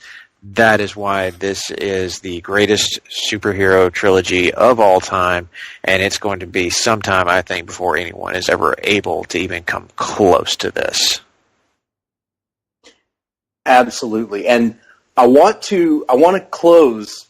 I agree with you. Everything you just said. That was perfect. Because I echo it completely. I want to close this with, we've talked about The Dark Knight Rises, we've talked about the trilogy, and the one thing that we've talked about throughout Dark Knight Month is how this trilogy defines this character for us, and defines, in many ways, our comic book movie fandom. And while we have seen an enormous success with the MCU, certainly, and even the many franchises within the MCU, such as Captain America being the standout. But obviously, DC has struggled. DC has even struggled with Batman in terms of getting a consistent tone, getting a story that's compelling. What do you think it would take for a movie franchise? And you can't just say Christopher Nolan. No. What is at the heart of these movies that makes them endure, that makes them stand out beyond just the fact that Batman's a great character? In terms of the approach to the filmmaking, what do you hope that future filmmakers can take out of this trilogy? Story first. I mean, this is a story you could tell. If you wanted to tell it about a street-level vigilante not named Batman, you could probably tell this story. It doesn't hinge upon the fact that it is Batman. It being a licensed story enhances it, for sure. But Chris Nolan started with a hell of a story idea and a hell of a take. He wasn't preoccupied with fitting in Easter eggs. I mean, think about how many times throughout this trilogy fans went, oh, that has to be an Easter egg. That has to be set up for something else coming, 5 movies down the road, and then it never happened. Like, he wasn't occupied or obsessed with setting up the next thing. He wasn't obsessed with establishing a shared universe in the first fucking movie of his franchise. He was obsessed with telling a coherent and logical story. Do that first. Everything else can fall into place. I agree with that. And I would also say that know what audience you're trying to reach with your movie. Because that's something I feel like too many people, when they're telling their Batman stories or their Gotham stories, looking at a certain television show, you don't know who your audience is. You don't know who you're trying to reach. Christopher Nolan knew exactly what he was trying to do. Knew exactly who he was trying to reach. There isn't a hint of Batman 66 in this entire trilogy. Not even a little. And look, no disrespect intended to Batman 66. It played its role. It is what it is, and it is there for our enjoyment. But if you're trying to tell a Batman story in the modern era, you cannot mix two things that just don't go together. And I think that that's why this trilogy succeeds. Now, do you just ape this? Do you just ape Christopher Nolan? I think you could probably be moderately successful if you did. But I think you have to look back at some of the most successful comic book stories from Batman. Stories like Hush, stories like No Man's Land, like Batman Year One, like Long Halloween and Dark Victory. What do all these stories have in common? They have that sense of realism. Yeah, there's some fantastical stuff that's happening in there because they do occur in a larger superhero world. But one of the keys of making Batman work, one of the biggest aspects, or probably maybe the biggest aspect of why this character works on screen, is because he's human. He is a person who is using his wits, his own physical, admittedly almost super physical prowess, and gadgetry to do what he does. But these movies are grounded. These stories that I've just mentioned are very grounded. There's not a lot of like supernatural elements going on. You don't see alien invasions happening, and the stakes aren't world-ending. That's one of the biggest keys to making a successful Batman movie. And God, I hope Matt Reeves is tuned into that. Make it personal to Batman and Bruce Wayne. Keep it on that scale. Understand that that's where you're trying to tell your story and go forward from there. Don't feel like you have to save the fucking world every time you make one of these movies. You don't. You just need to make sure that your character feels authentic and that it feels like you took the source material seriously. If you do that, at least you won't make another Green Lantern. Absolutely. And to build on what the two of you just said, story first, the importance of knowing your audience and knowing what story you're trying to tell. And I would also add, don't be a slave to any previous adaptation of the character, but understand the fundamental heartbeat of each character that you're adapting and what makes that character tick. The sense of justice, the sense of tragedy, the duality of his nature. If you get that, at least you're coming in with a strong base to focus on story first, to focus on all these other things, and do something that, again, it's going to be hard to ever exceed this trilogy. or to even match it. But I think that's starting off on the right foot and taking away from this movie a greater lesson than just the tone of it. Because that's not what makes this movie succeed. What makes this movie succeed is the totality of the thought that went into making it. And I hope that we continue to see great amounts of thought being put into superhero movies going forward. Well, with that being said, let's wrap this thing up for now. Russell, thank you so much for joining us to talk about this movie. We really appreciate you coming on. And I know that people can contact you on Twitter, and you've got a few pretty exciting things coming up. I don't know if you're ready to announce all of it yet, but tell people how they can contact you and tell the people some of the things you might have on the way.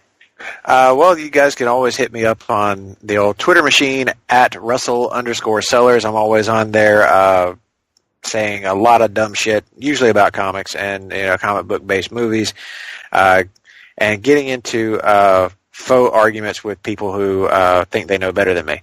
But anyway, Mike, I'm looking at you. But I love Mike. I love our banter back and forth. It's fun. That's the primary thing, and of course, you can find me twice monthly over on the Marvel Age podcast, where we're talking all things Marvel comics. And of course, one half the Hard-Traveling Fanboys, Nick Duke himself, is our grand leader. I guess would you be? I wouldn't say that grand. Well, I'm giving you some credit, though you don't have enough hair to do the grade temples. So we're kind of stuck there, but yes. I would say if I had great temples, they would be an homage to Gerard Jones, Hal Jordan, but that would carry some unfortunate connotations in this day and age, so I won't make that comparison. Well, hey, we'll just say you're the Ric Flair of Place to Be Nation Pops Four Horsemen. Actually, that's pretty fair considering how many times you guys have seen my dick. Things that we never thought we'd revisit in podcast form. The literal button on fur coat. But in any case, yes, you can find me there, and making occasional appearances on Marvel Age Masterclass with Ben Morris, jumping around to other podcasts too. I'm sure I'll be making appearances on Geek and Sassy and Talking Pop. Who knows? It's all out there. And of course, listen out there. There might actually be an ad popping up on some of these shows in the very near future that will give you guys a full taste of what it is I've got coming up next. But if you guys want to help me out and getting some word spread about that, start dropping that hashtag DC4U, and you guys will be looking out for some more stuff coming up in the very near future. Looking forward to it, my friend. I trust that the Hard-Traveling Fanboys will be cut in on a little bit of that action, but we'll cover that when the time comes. And speaking of ads, we got to pay the bills for our Russian overlords, so we're going to take a break right now. And when we come back, Nick and I are going to be back with the rundown, reading and watching. You know the drill. Hard-Traveling Fanboys coming right back. Promotional consideration paid for by the following. Hey, pro wrestling announcer Kevin Kelly here. I want to make sure you are all subscribed to all the great feeds here at Place to Be Nation. It's really easy to do. Just head to iTunes or your preferred podcatcher app today and search and subscribe to the Place to Be Nation wrestling feed, which, of course, includes the full archives of the Kevin Kelly Show, the Place to Be Nation pod feed, and the Pro Wrestling Only feed. Subscribe, listen, and then rate us and leave feedback today. And be sure to give Justin your true thoughts. I mean, don't hold back. After all, he is kind of a jerk. Just listen to Scott.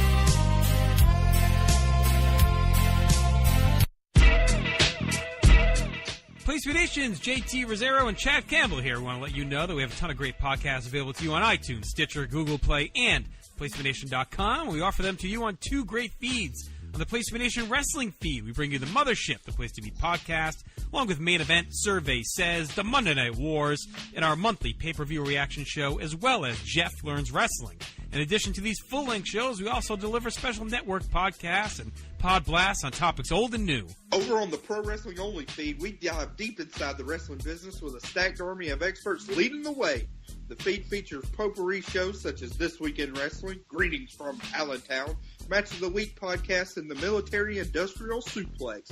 We also have shows that focus intently on certain topics like Through the Years, Worldcast, Strong Style History, Strong Style Story, and Mount Olympus. Plus, the feed has the full archives of legendary shows like Titans of Wrestling, Where the Big Boys Play, Letters from Center Stage, and Letters from Kayfabe, plus much more. And on our very popular Place to Be Nation Pop podcast feed, we offer such great shows as Talkin' Pop, the Glenn Butler Podcast Hour Spectacular, NBA Team, PTBN Play, Sunday Groove, Breaking Balls, and Lucha Undead. As well as a veritable podcast heaven for comics fans. With the Hard-Traveling Fanboys, Sellers Points, Todd Weber's Conversations, Geek and Sassy, and Marvel Age Podcasts. You can find all of these current shows, plus archives of our past podcasts, including The Kevin Kelly Show, as well by subscribing to both feeds on iTunes. And while there, be sure to rate and leave feedback today. All these shows, plus others, available at PlayStation.com, where we cover pro wrestling, sports, movies, comics, plus in-depth stretch projects, and more. Be sure to support our site by using PlayStation.com/Amazon when doing your online shopping, and download our free PTB Vintage Vault Refresh ebooks via the links on our site. We also want to thank our friends at Boneheads Wing Bar in West Warwick, Rhode Island, and Fall River, Massachusetts, and historyofwrestling.com. Be sure to follow us on Facebook, Twitter, Instagram, and Tumblr as well. PlayStation.com, the only place to be in your pop culture world.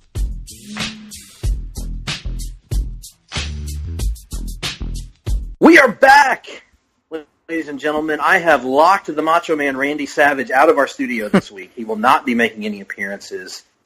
I don't know how he got in last week, frankly. People will tell you that he's a paranoid guy who goes around questioning people's motives needlessly, but you literally just physically locked him out of our studios. How is he supposed to not question your motives at this point? Well, I mean, listen, I did it based on his well-documented history of shoving announcers against the wall to the point that they do themselves. You mean? Do. So, we're going to start off the back half of the show here with our weekly look at the news and notes in the world of comics. We skipped it last week, so we've got a little bit more than we typically do. And we are going to give you our segment called The Rundown. Welcome to The Rundown, where we talk some comic news. Welcome to The Rundown, where we talk about movies too. And leading us off this week on The Rundown, actually, I'm going to use this one first on account of the fact that it ties into our theme for this month. It is Dark Knight month.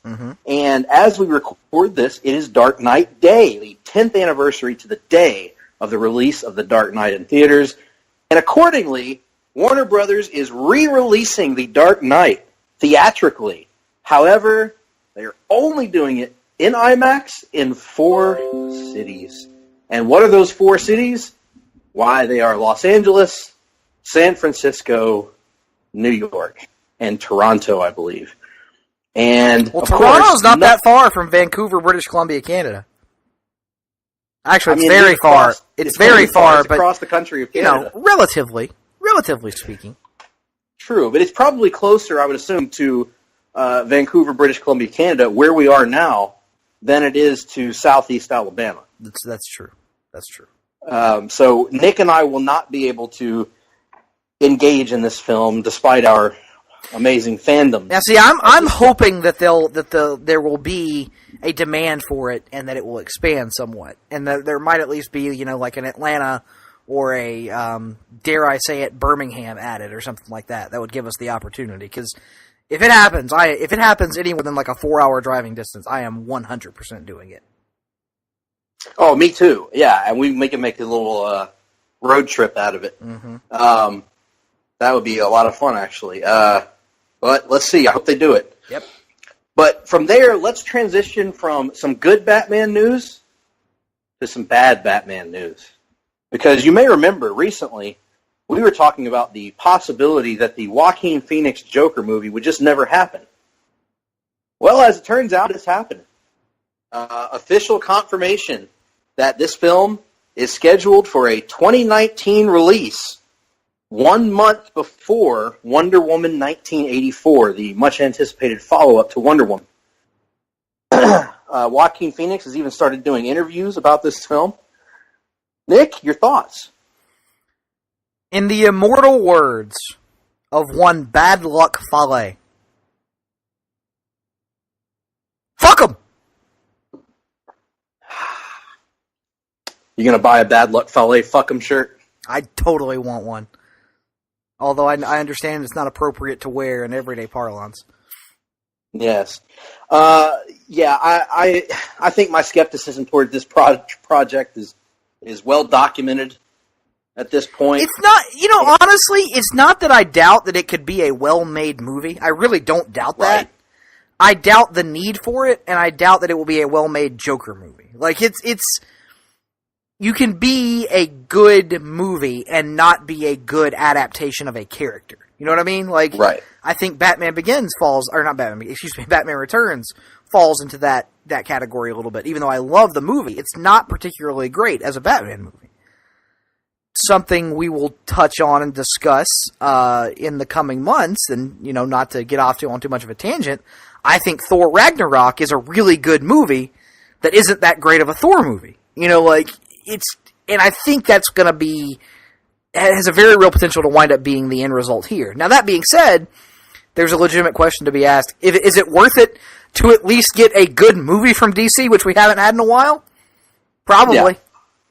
So, yeah. I don't know. I think that's fair. I'm torn on this one. I'm not even sure it's going to be a good movie, though. I mean, it might be. It could be. I say that based on the talent that's involved. I mean, you've got Martin Scorsese and you've got Joaquin Phoenix. I mean, that makes sense. I do not know how the Todd Phillips of it all fits into the situation, but we'll see. I'm saying I think there are the pieces on the board. Creative talent involved could make this a decent story to watch, even if it isn't a story that I ever want to see told with a Joker. Right. I can completely see where you're coming from. I also am skeptical about the project. Another project that I'm skeptical of, but, I can understand some excitement about it as well. More details, have emerged about the planned Birds of Prey movie from Warner Brothers. Mm-hmm. The latest rumor du jour, according to The Wrap and our good friend Humberto Gonzalez, is that Birds of Prey will feature a team roster of Huntress, Black Canary, Renee Montoya, Cassandra Cain, and the previously announced Harley Quinn. And they go into some of the character details, which are all aligned with the comic books here. Mm-hmm. Although, interestingly, the movie version of Black Canary, at least according to this synopsis that Humberto Gonzalez released, it would be the traditional comic book version where she is the daughter of the original Black Canary from the Golden Age. So, kind of interesting if they go that route. But, I mean, from a lineup perspective, Nick, that's pretty good.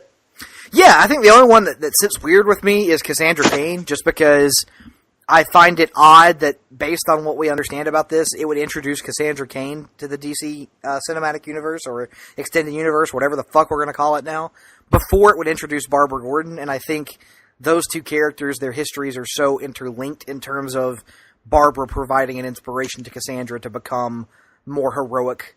So I guess you could have an early version of Cassandra Cain in here, almost as like a young character that the Birds of Prey take under their wing, and it might work in that regard. But that's the only bit of it that kind of makes me go, that's kind of weird. We'll see how it turns out. Most of it sounds okay. I still don't have faith in the creative process over at DC to turn out a satisfactory product based on the Birds of Prey, however. Speaking of DC women kicking ass, we're about to see another classic, or modern classic rather, DC woman kicking ass on the small screen. And that is because you might remember several weeks ago, we announced on the show, on the Rundown, which is how everyone gets their news about comics, right, Mm-hmm. Nick? Right on the Rundown. Yep. We announced exclusively on our show, of course, that Batwoman would be featured in the CW crossover this fall between Arrow, The Flash, and Supergirl. Well, more news has come out of that, in that now we have found out that CW is planning for a possible 2019 debut for a live-action Batwoman television series that is actively in development. It will be written and produced by former Smallville executive producer Carolyn Dries, or Dries, I'm not sure how to pronounce it. And it's going to be all about Kate Kane as Batwoman in Gotham, according to this write-up, which is opening up a whole other can of worms in the Arrowverse. Now, we don't know if this is going to take place on Supergirl's Earth or if it's going to take place on the Arrowverse Earth. But regardless, bringing Batwoman into the fold is an exciting step forward, and I'm really curious how they approach this whole thing. If it so happens that Supergirl's Earth is going to remain a separate Earth from the Arrowverse Earth, I want this to happen on Supergirl's Earth. I think that would give it a nice opportunity to expand that world and make it feel like more of a larger shared universe rather than Supergirl being off in a corner by herself. Secondly, while I am beyond excited for this because I think it's something that has the potential to be really damn good, we've heard the CW president talk about how they want to kind of limit the number of comic shows they have right now. Is it not possible that to get Batwoman we have to lose something else? And I think it is possible. Not possible that most likely would wind up being Legends of Tomorrow? You know, I and if that happens, is it worth it? I say no. No, it would not be worth it. No, not if we have to lose Legends. No, absolutely not. The other possibility that crossed my mind is Stephen Amell has talked about. You know, he's not going to be able to play Oliver Queen forever. So it's not worth it to lose Arrow for me. No, it wouldn't be worth it to lose Arrow. I wouldn't want to lose any of the shows. No, that's the thing. Like, and that's my concern is it wouldn't. I would like to lose anything else on the CW. Yeah, but they're not going to do that for whatever reason. So I don't know. Maybe they'll change their mind. They might. Maybe they'll go. They will. Commit to a full week of DC programming. A show on every night, the way they probably should. But right now, I'm just taking his previous comments at face value. Let's hope that mentality has changed. Absolutely. The beauty of it is, though, you have to wonder if the CW were to remove one of those shows. You'd have to wonder if DC would pick it up on their app, since they're looking for original content. Good point. So that's a possibility anyway. So yeah, it's an exciting proposition. I'm looking forward to seeing Kate Kane adapted on the small screen, and I wonder if this will tie in at all to the fact that Oliver mentioned Bruce Wayne last season on Arrow, or if they will kind of. That's the other thing. You cannot do a Batwoman show without addressing Bruce Wayne and why he's not on the show. Like this, in the same way that Supergirl eventually had to address Superman, you have to address Batman directly if you're going to do a Batwoman show. Have to.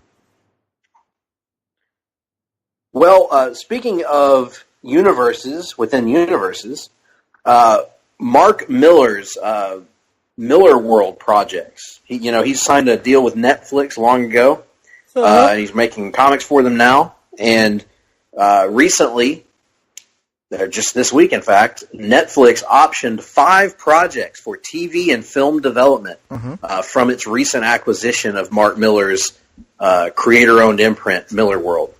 The 5 projects are going to be Jupiter's Legacy, American Jesus, Huck, Empress, and an upcoming comic book, Sharky the Bounty Hunter. Now, obviously, Netflix is in the original content creation business, and business is booming. I don't know much about any of these series except for Huck, which I've read the first volume of. And honestly, I wasn't a huge fan of Huck, but I'm glad to see Mark Miller making money off of this. And a lot of these have interesting premises. So I've heard a lot of good things about Jupiter's Legacy in particular. So what are your thoughts on this thing, Nick? Yeah, I know nothing about the particulars of these individual series. I don't know what they're about. I don't have the slightest idea of their concepts other than Mark Miller is involved, and I'm generally a fan of his work most of the time. So good for him, and good for Netflix recognizing that, comics are a valuable property still, and they're still, these creator-owned properties are the place to mine for original content. And so let's hope this just continues to open the door for other creators to cash in on their own properties. Well, speaking of properties, Jessica Jones is a hot property right now. Yes. Created by Brian Michael Bendis. It's red hot on account of Netflix, largely, and their shows. Well, Marvel is trying to capitalize on this and launching a line of digital comics called Marvel Digital Originals. Mm-hmm. And one of the first of these to be announced, maybe the first to be announced, is a new Jessica Jones ongoing by writer Kelly Thompson and artist Mattia de Ulis. Don't worry about it. It launched this past Wednesday, and Nick, I know that this is something that is probably going to be right in your wheelhouse. It is, but I'm sorry, not to continue the Dark Knight Rises discussion, but I've still got the movie playing in the background.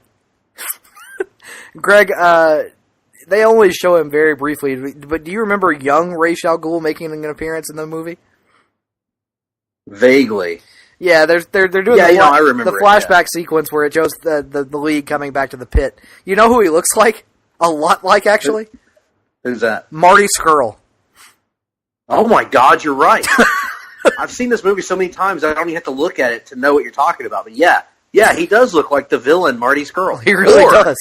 Or Marty Sherrill, as JR says. To the point where I'm not entirely convinced it isn't him. But anyway, Jessica Jones, obviously, you throw something out there with that character, I am going to be interested. I'm going to wind up picking this at some point. I may actually wait for the physical trade, just because, I'm so far behind on my comics reading, I don't feel a need to rush out and download this digitally just yet. But the fact that Brian Michael Bendis pretty much handpicked Kelly Thompson to take over this, it's Kelly Thompson, right? I have that right? Yes, that's right. Yeah, to take over this title gives me some faith that the character will be handled well, and I've liked the preview art I have seen. So I'm looking forward to reading this whenever I get the opportunity to, and I think it's an interesting approach to highlight specifically the characters who are enjoying higher profiles as a result of television properties right now through this initiative. I think you and I both are in agreement that digital comics are, at the very least, a major part of the comics industry's future. I think you're more gung-ho on the idea than I probably am, but this is a good idea to try and further push people into that landscape. So we'll see how it goes, but I'm excited about reading it eventually. Indeed.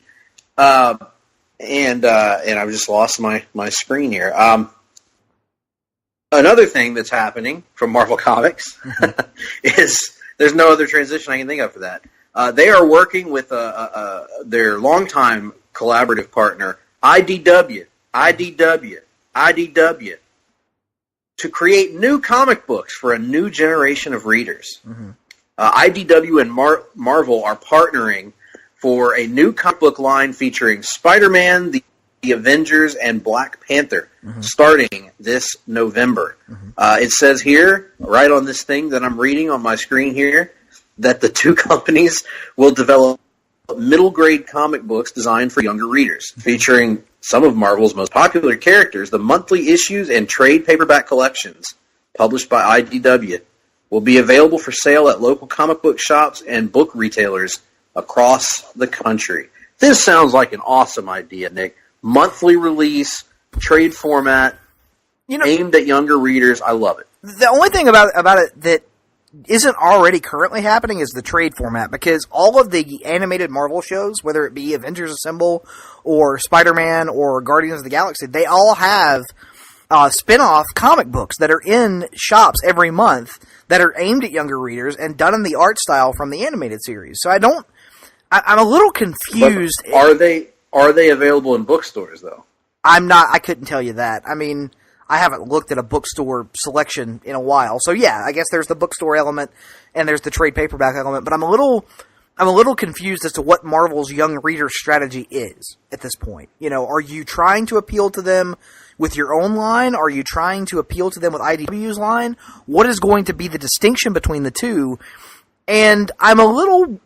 What is the role of IDW in this? Like, if this is going to be a priority for Marvel, why not do it yourself? Like, why not, why have IDW publish it, right? Right. Why not put the full Marvel promotional push behind it?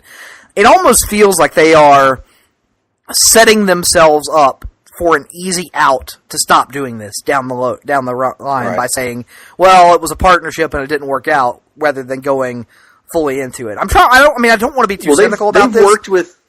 They've worked with IDW on these artist versions, and I've always wondered how that works. Yes. Because, you'll see an IDW Walt Simonson Thor collection, it'll be the artist edition or whatever. Or you'll see that with Frank Miller's Daredevil. Right. Or Bill Sienkiewicz's Elektra, I think, as well. I think that's what concerns me, is most of their work with IDW to this point has been very niche product, right?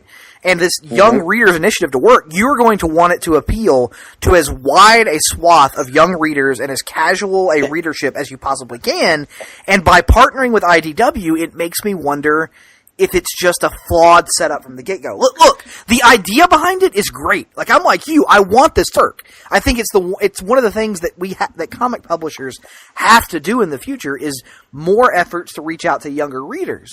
But I don't know that this approach is necessarily one that has Marvel's full backing. Fair points. I don't know enough about the project. I will say, I thought it was interesting. They use the term middle grader children, and I'm not sure if that's just weird PR type, or if that means that they're going for a little bit different audience than the cartoon books, which I think are usually Y7 are aiming for. Yeah, I would. When I hear middle grade, typically that means 4th to 6th grade. Right.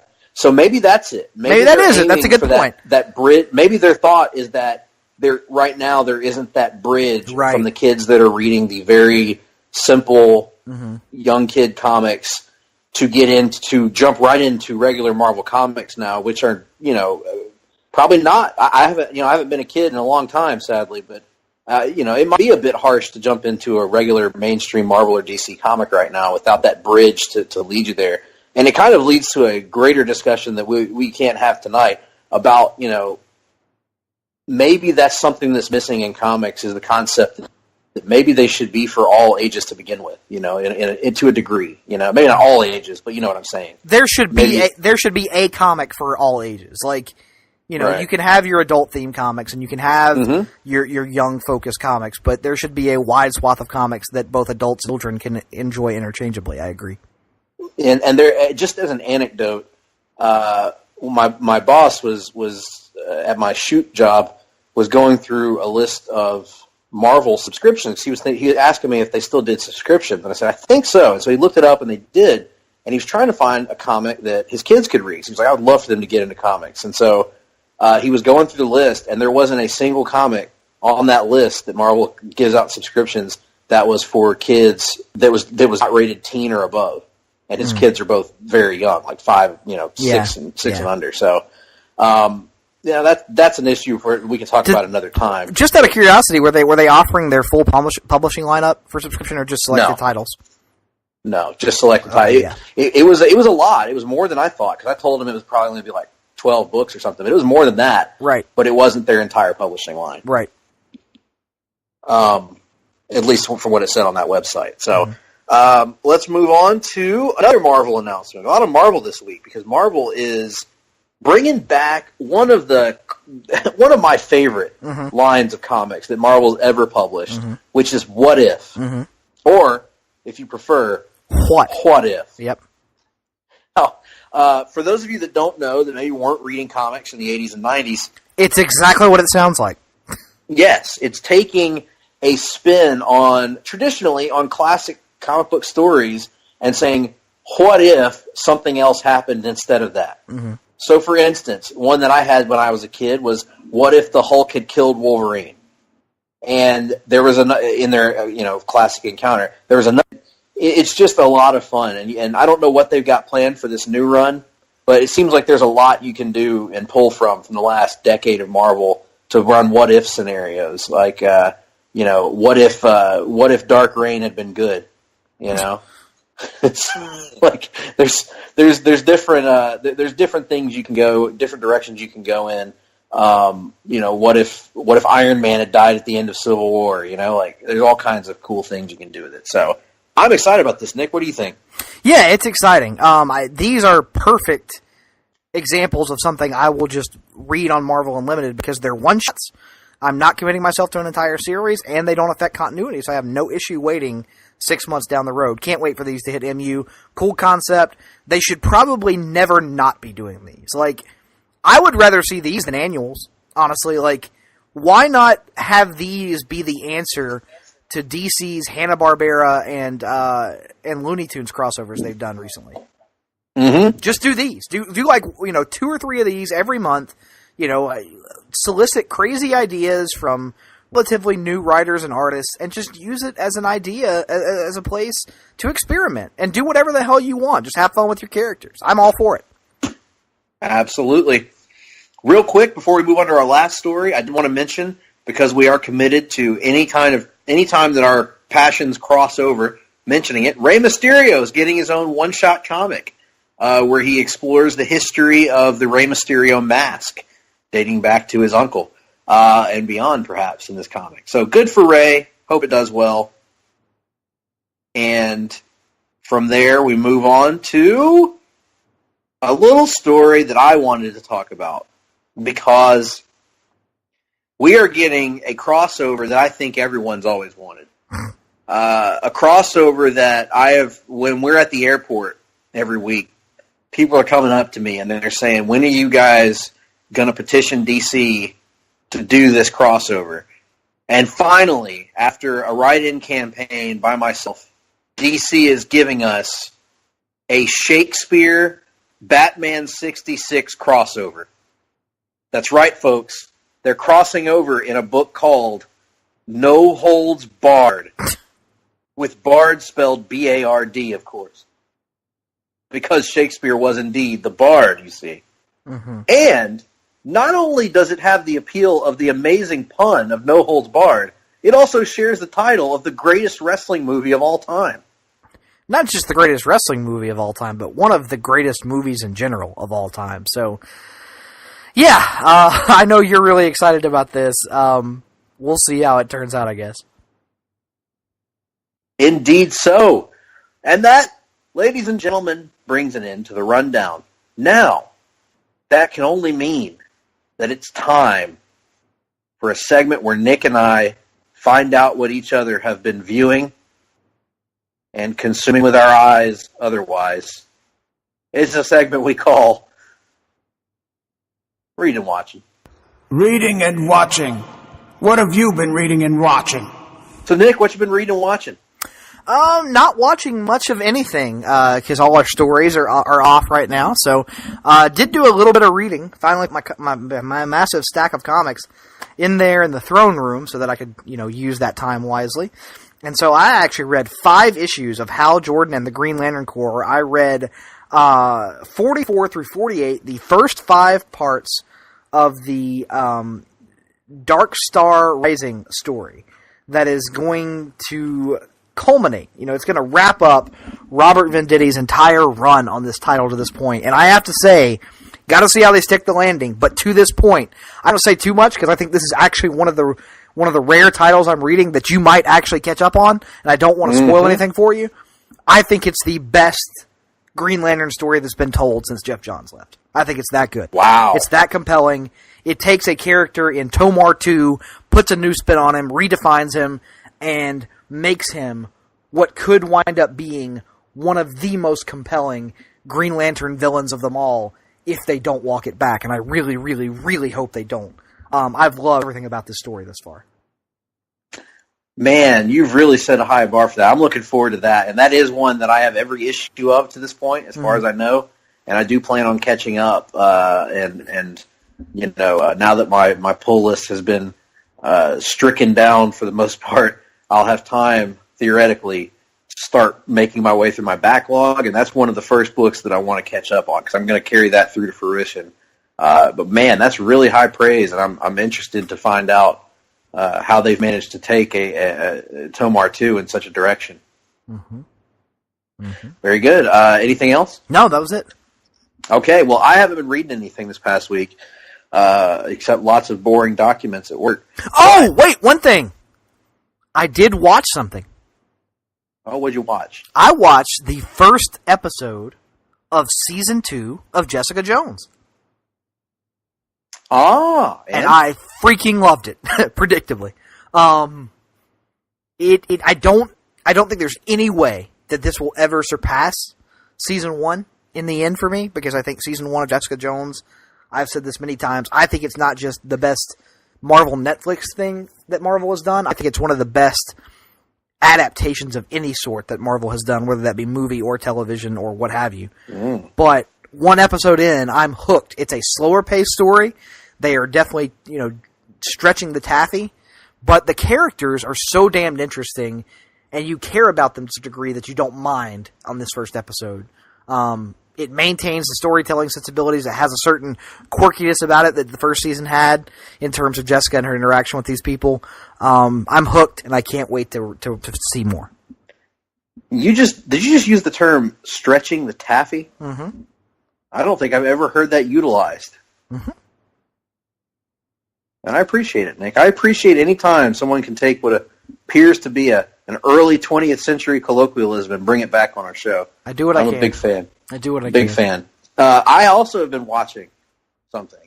I have watched another episode or two. I've watched 2 more episodes of the excellent sci-fi series Krypton, or Krypton, if you will. Mm-hmm.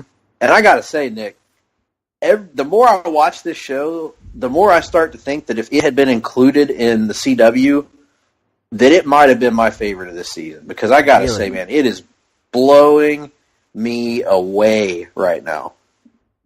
Wow.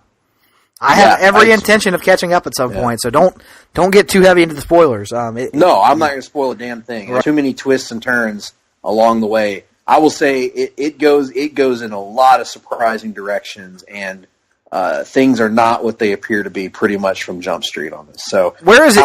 How are you watching it right now? I'm watching it on demand on my DirecTV Now. Okay, so it's on demand. Okay, thank you. Yep. All right, cool. So, with that being said, I got nothing else on reading and watching. That's it, man. Now, what I'm going to pose for the next few weeks, Nick, mm-hmm. instead of our usual Wrestling Minute, mm-hmm. I'm going to propose that we take just maybe just a smidge more time, mm-hmm. to do a little bit of a G1 analysis, because both of us are watching the New Japan Pro Wrestling G1 Climax, mm-hmm. which sounds like something that would be a lot of physical fun for one, but it's mm-hmm. actually just the name of a wrestling tournament. Yes, it is. A G1 Climax, given my love of the Georgia Bulldogs and the Power G, sounds like something I would have many times throughout the fall. But no, yes. This is actually a wrestling-related thing. Yes, and thanks to Nick's kindness, I've been able to also observe the G1 Climax to this point for the first time ever in my life. Keep mm-hmm. up with it as it's going on New Japan World. What are your thoughts so far? I know you haven't watched Night 3 yet. I have one match left to watch on Night 3, but we both watched the first 2 nights. Yeah, I've obviously loved it thus far. I know there are New Japan purists who will, shout about how it's not as good as it used to be a few years ago or what have you, or the field isn't interesting or whatever. But as someone who is watching for the first time, mm-hmm. it continues to showcase what New Japan does better than anybody else, and that's when wrestlers face off in singles matches, there are stakes and it means something.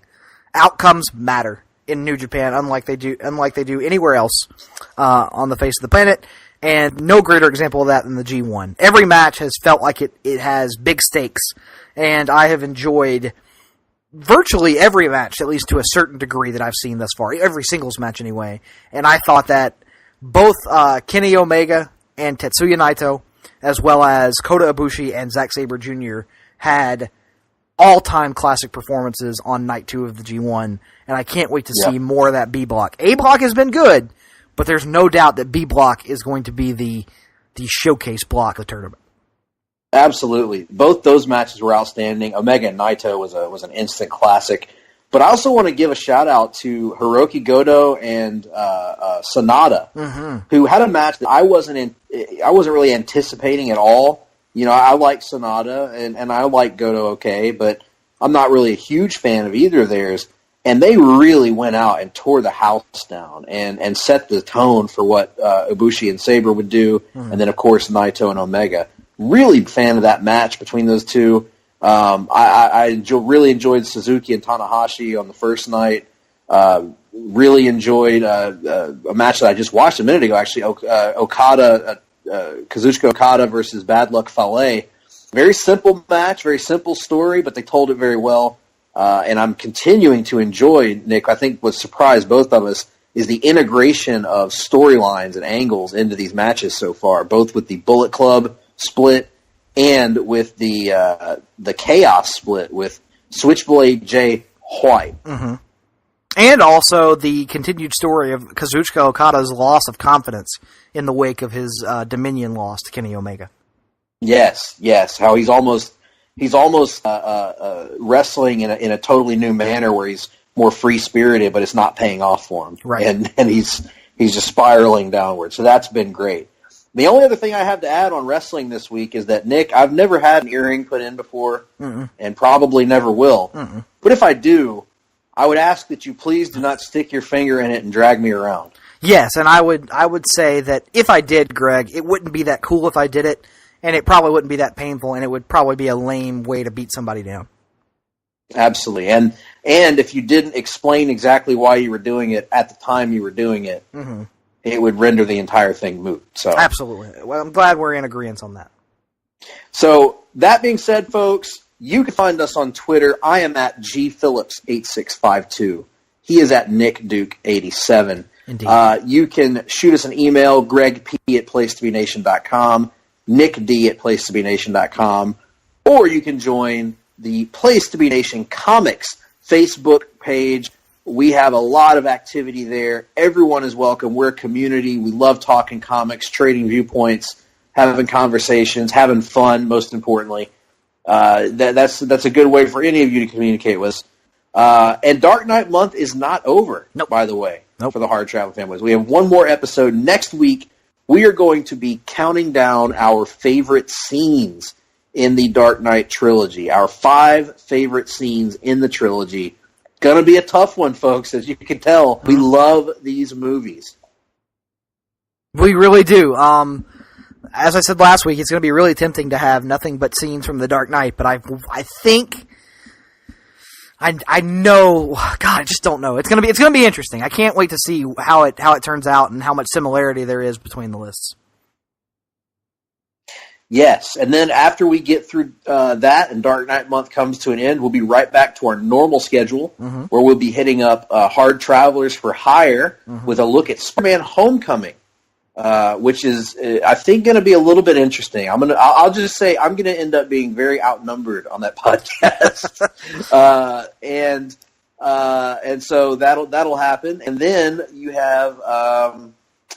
Gosh, what else do we have coming that way? I don't know. I'm not looking at the schedule right now. That suffices for now. That's 2 weeks out. That's we can't expect these people to retain this knowledge for that long. You got the next 2 weeks of shows. What more do you want from us? Right. The one thing you have to have faith in is that you are indeed listening to the longest running weekly episodic comic book podcast in all of Place to Be Nation.